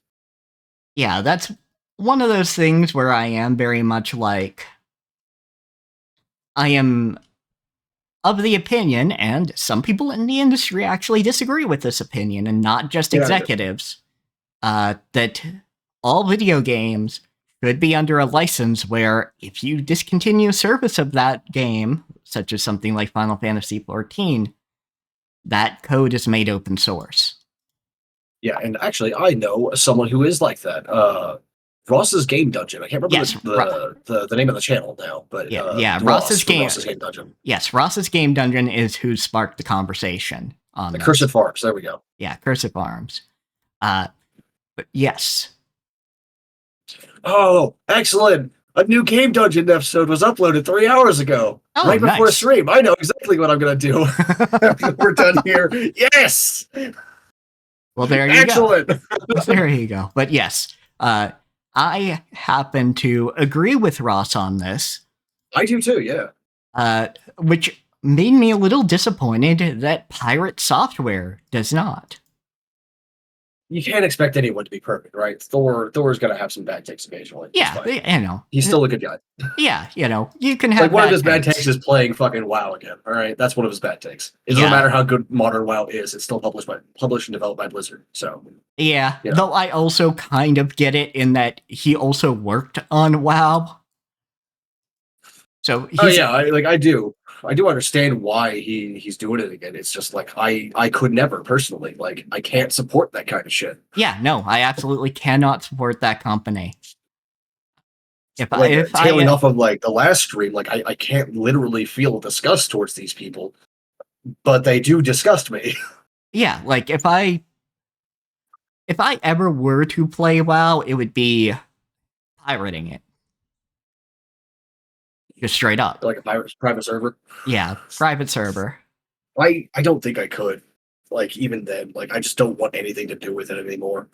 Yeah, that's fair. Like, 10 years ago, you would have never met a bigger fan of Warcraft's lore and story than me. But, like, ugh. Yeah, I probably wouldn't end up playing it in the end.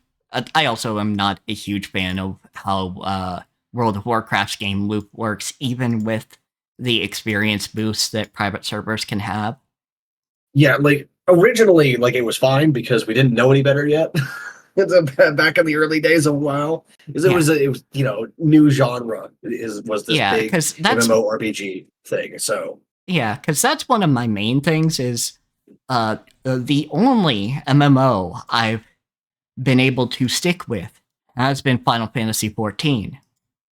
And it's because of the things it does differently than WoW. Yeah, and it does still have some of the same things as WoW too. Like there is still some grind in it, and it sucks when it happens. Yeah. Everyone hates it.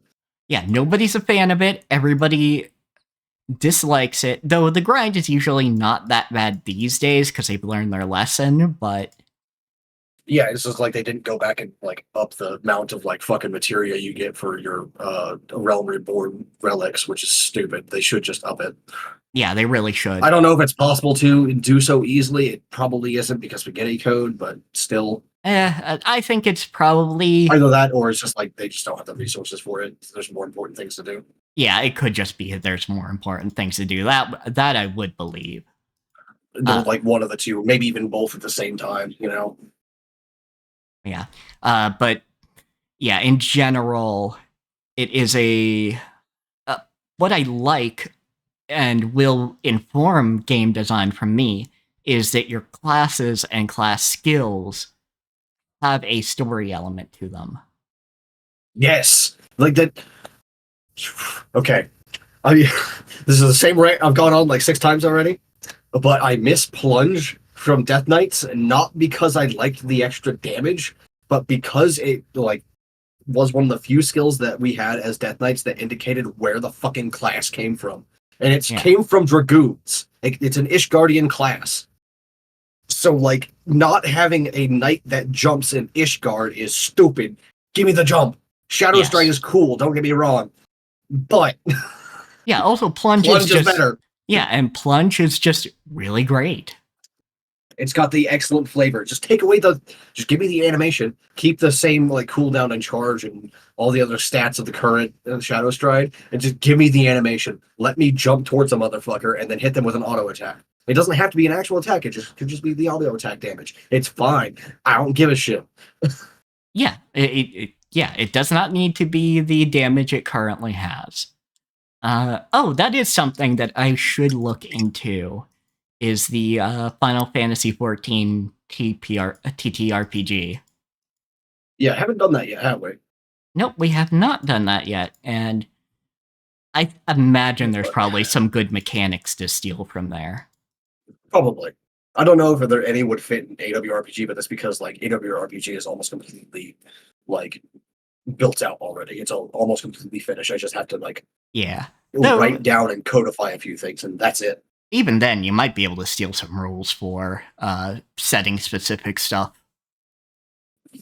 Could do, yeah. For those of you who don't know, because my bot is broken right now, at least I think it's broken right now.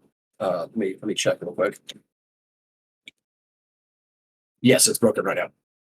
Anyway, for those of you who don't know, AWRPG is a tabletop system and setting group thing that I'm making with Nate and Trig, and Mal occasionally helps out with like being a soundboard and giving me ideas and shit like that. Also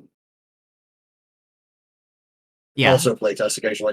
Yep. And AWRPG is an overarching system, and each setting within AWRPG has its own setting specific rules.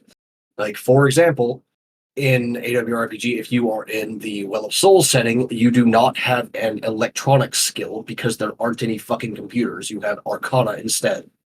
Yeah. And in, say, Magimech, which we haven't actually named yet, you'll have both because there are computers and there is Magitech. So you'll have both. Yeah, absolutely. And I was actually, in Magimech, it should just be Arcana because there's no like actual spell casting. So yeah, it would just be Arcana then. Right, but that's not the point. There are settings that have both, but like that's just one example of the rules. Another one is that in Cinderfall, what you do informs how your character grows, and not just in like you get experience towards the skill point thing. It's you get supernatural effects based on what you do, because people will learn your story and spread it, and then that will offer belief towards you and your power and abilities will grow based on what you do and what your story is. Yes, and I mean, there's kind of a reason for that, that we like Demon Lord 2099. Yes, like it's a great idea. Although his abilities don't seem to change depending on what people believe about him. They just get stronger when people believe in him. Yeah, so there is a little bit of a difference, but it's still kind of there. Also, which is a fundamentally different thing, but thinking about it, there is kind of a cool line between Belle and the hero. In that we see the kind of difference in being able to have motivation when things kind of go wrong between them. Beltol's like, oh, I've been betrayed by Marcus. The only one I know is alive is Machina. And all of my power base is gone. Fuck it, let's just do it. Let's build up that Although power there base. is a difference there. I don't know if it's a difference in them keeping their motivation after all this, but more that Veltol did not live through it. Right? I mean, he wasn't around for when it all happened. There is that, but let me finish the thought. Whereas the hero doesn't have a actual support network. The goddess likes him and gave him eternal youth, but doesn't seem to offer any moral support. Yeah, like she doesn't talk to him or anything as far as we know. Yeah, because that's more what I was getting at is Veltol built his power via his own means and getting allies. Whereas the hero was blessed by the goddess. Nobody else faced against Veltol with the hero, nor was there any real indication that anyone helped him get into Veltol's fortress, really, beyond, like, faceless guards. Or faceless, knights and shit. Just soldiers and, like, generic soldiers that are not going to be around anymore because they're all dead. Yep. And so, if not from more than just, like, old age. Yeah. So, he had nobody to lean on. He was kind of asked to kill the very people he was meant to, save in subsequent wars. And ultimately was cast aside with no support to lean on. Probably one of the only people to show him kindness in centuries is Veltol. When he bought that udon for him, yeah. Yeah, buying him some fucking udon. And even he goes, "Oh yeah, you're the person who killed my parents and sister." And Veltol's like, "Yeah, and you killed some very important people to me."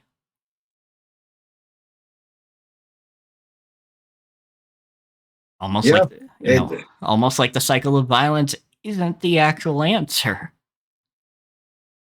Yeah, I was really hoping that Veltol would offer him a place to stay.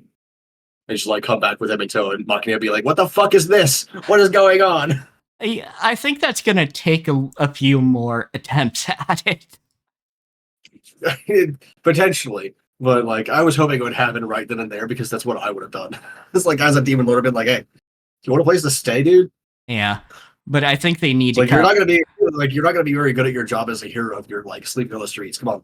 Yeah, but I think they need to come to more of an understanding, and for the hero to feel there's a need for him to exist in this world because he's just kind of lost his reason to live. Yeah, he's listless is the word.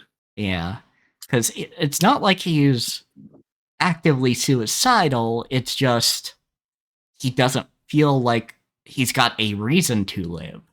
And so he's just kind of been existing probably shortly after the Fantasian happened. He kind of stopped having a reason. Probably well before that, honestly.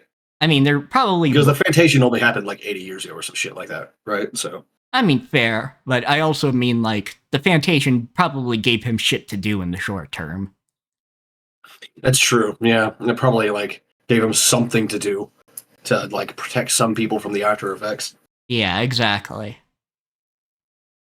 And, yeah, it kind of sounds like your relative level of power kind of decided your likelihood of surviving the Fantasian. At the very least, it made you more capable of protecting yourself from the initial blast or whatever the fuck the cataclysm was. Yeah. Whatever, merging Big Bang bullshit occurred. There is another version of Demon Lord 2099 where the hero was killed in the Fantasian, and then Veltol finds out about this and is strangely sad about it. Yep. Somewhere in an alternate reality, that's how that goes down. Absolutely. And he just doesn't understand why he's sad about it, because he still doesn't understand why he's attached emotionally to the hero now, or that even is. Yep. But yeah, that will be That will be interesting to go forward. I think Veltol's not going to ask that right away, just because A, he doesn't understand his own feelings on this, and B, he needs to come to an actual understanding between himself and the hero and their ways of Yeah. living. I don't know if that like Veltol is the kind of person like right now that would even think to ask someone like that, to offer that to someone. Yeah, I Like think he needs a little bit of character growth first. yeah. Maybe what happens is he starts to see the people of the city as his people, considering he wants to eventually take over. Yeah. And maybe he goes, "Hey, hero, you're a person. Why don't you run the homeless shelter?"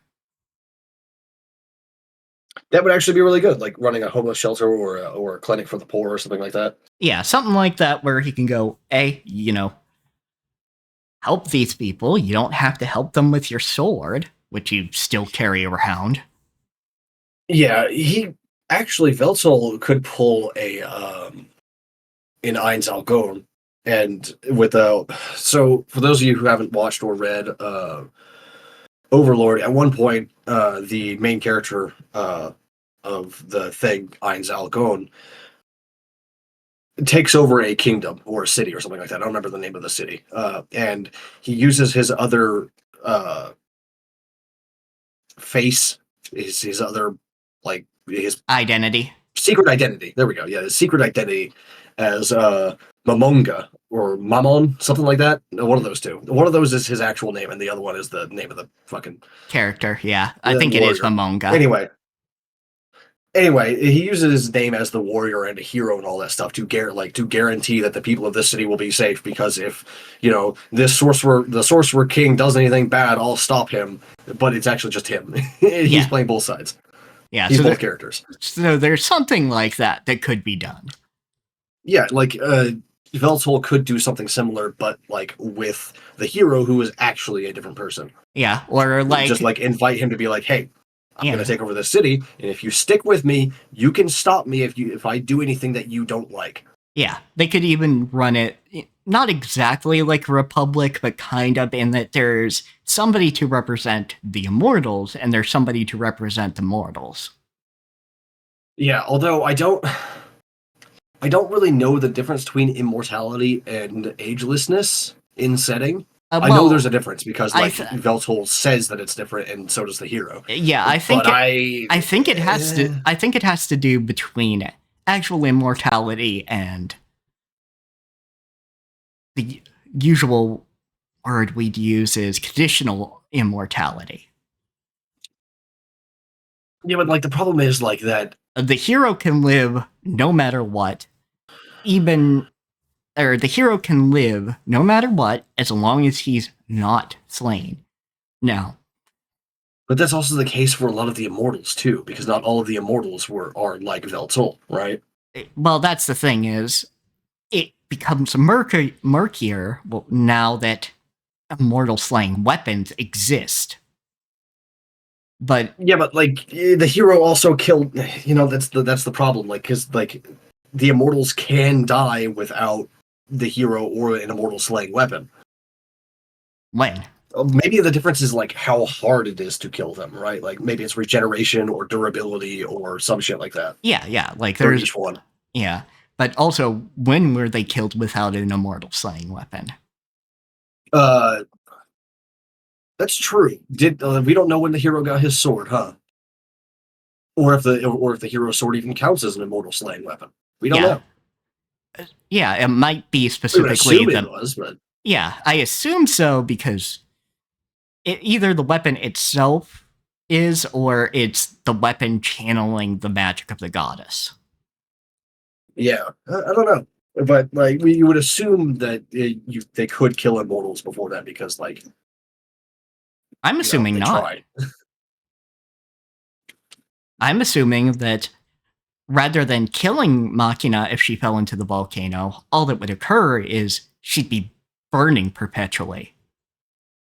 That would suck, yeah. Which, yeah, is a way to isolate an immortal, but, if something were to ever happen to that volcano, she'd be back and also deeply traumatized. Would she ever stop screaming after that, honestly? Would she even notice that she wasn't being burned anymore? Maybe. At some point, when she sees a human and goes, I'm gonna kill you. And I have no idea, dude. But Yeah, like regardless, I just assume that there are ways to kill them because they're like. So one of the immortals listed was a lich, for example. mhm. Like, and at least Yeah, in by our the traditional rules of lichdom, you can kill a lich without some holy weapon. yeah, but I'm of the opinion, from everything Veltol said, they are actual immortals, not conditional immortals. And so, even though it's a lich, even though it's a phoenix, all of them are immortal, but that becomes murkier now that there are immortal slaying weapons.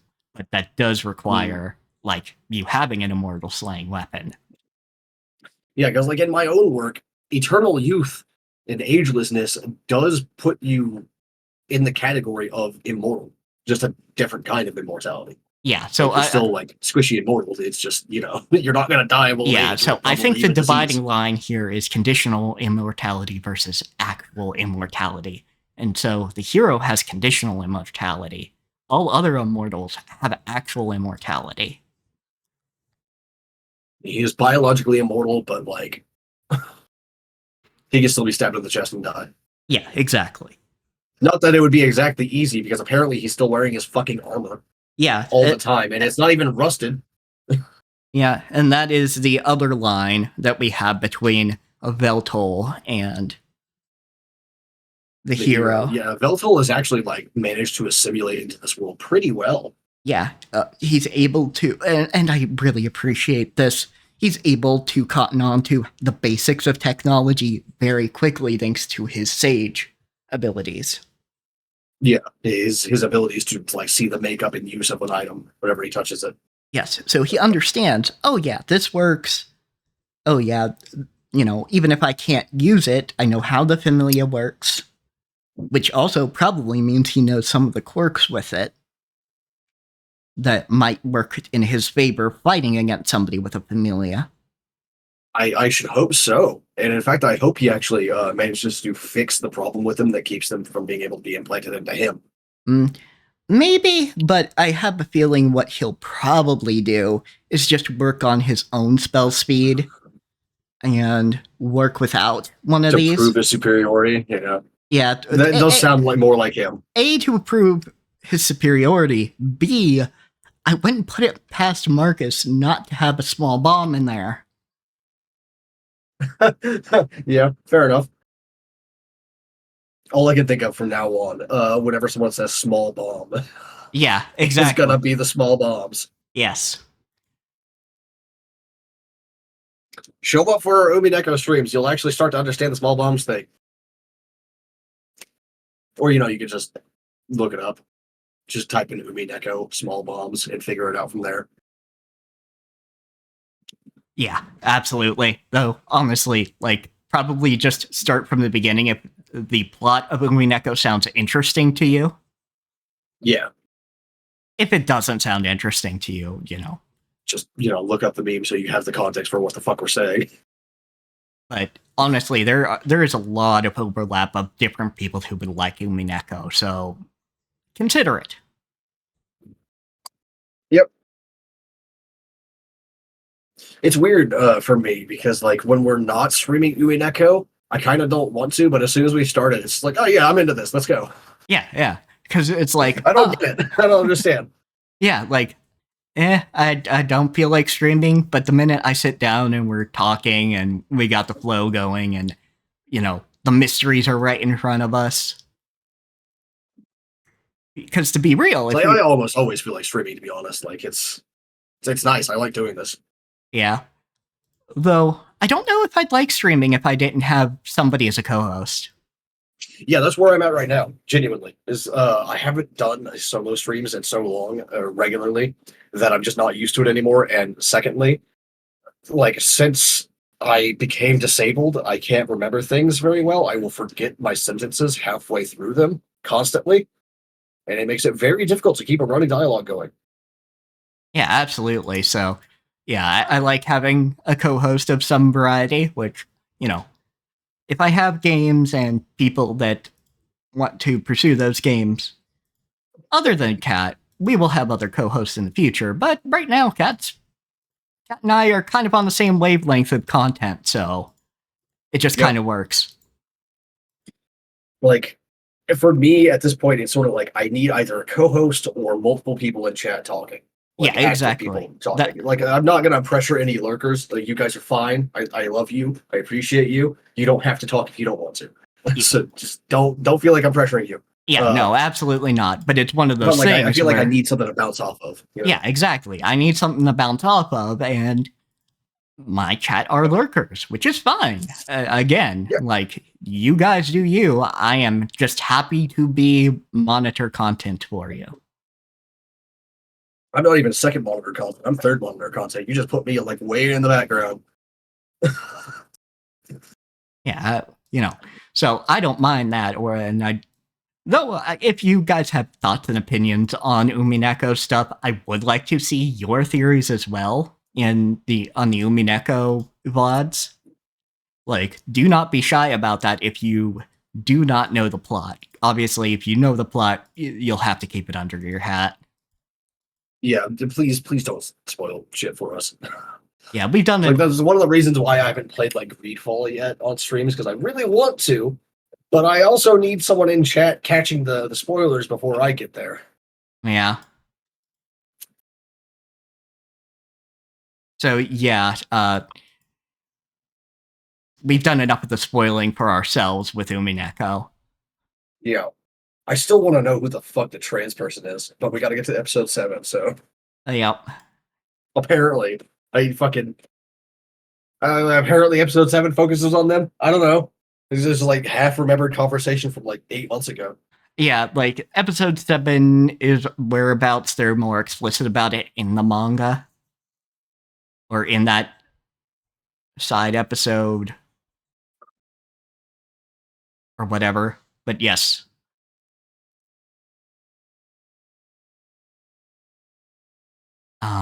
Let's see here. There was something that I wanted to say before we got back on the Demon Lord 2099, but I've just completely forgotten about it because that was 20 minutes ago. Yeah, that's fair. I've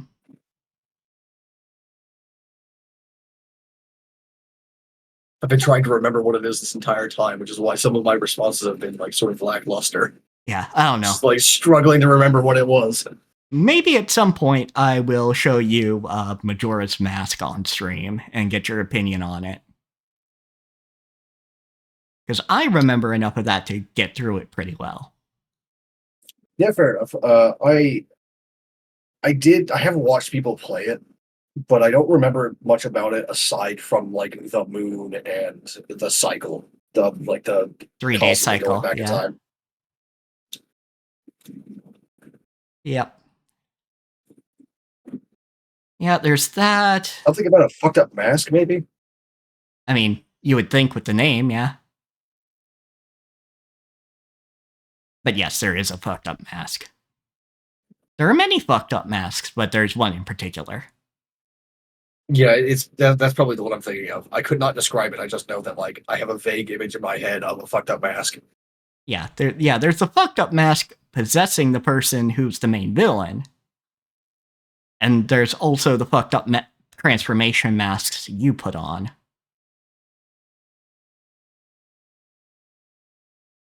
Yeah, fair enough. Yeah, because you get... Man, it hasn't even been that long since I watched that video either. That was like fucking 9 months ago or something like that. I got nothing. God damn it. That is a long... Give me back my memory. Yeah, that is a long time in neurodivergent brain time. Oh, God. I used to be able to like do shit like remember conversations word for word from over a decade prior. So like not being able to remember something from last week is very frustrating. Yeah. Yeah, because at the start, you are cursed into the form of a Deku Scrub, which is a sort of tree plant person thing Yeah, I think I remember this now. But Yeah. anyway, like, do you have anything else for the stream? Because we can't just keep going over this over and over again. It'll get boring. Yeah. I think that's it. So, check the YouTube description if you're on YouTube to get sent to both of our Twitch channels. My Twitch also links to my Blue Sky and my Pillow Fort. Where does yours lead to, Kat? The link right now just goes to Twitter, but you can find my Blue Sky from that just pretty easily. In fact, my Blue Sky is just Contagious. It's right there on the screen. Just type in Contagious into the corner of Blue Sky and you'll find me. Yeah. It's the same avatar as I've got here. It's just my face. Go for it. I use this avatar everywhere. It's just my face. Yep. That's it. I'm done. I need to go do this thing for the fucking dog because my housemate can't do their own dog's medicine. Oof. All right. Catch you Yes, so later, we'll be back everybody. tomorrow. With Neko, probably. Yep.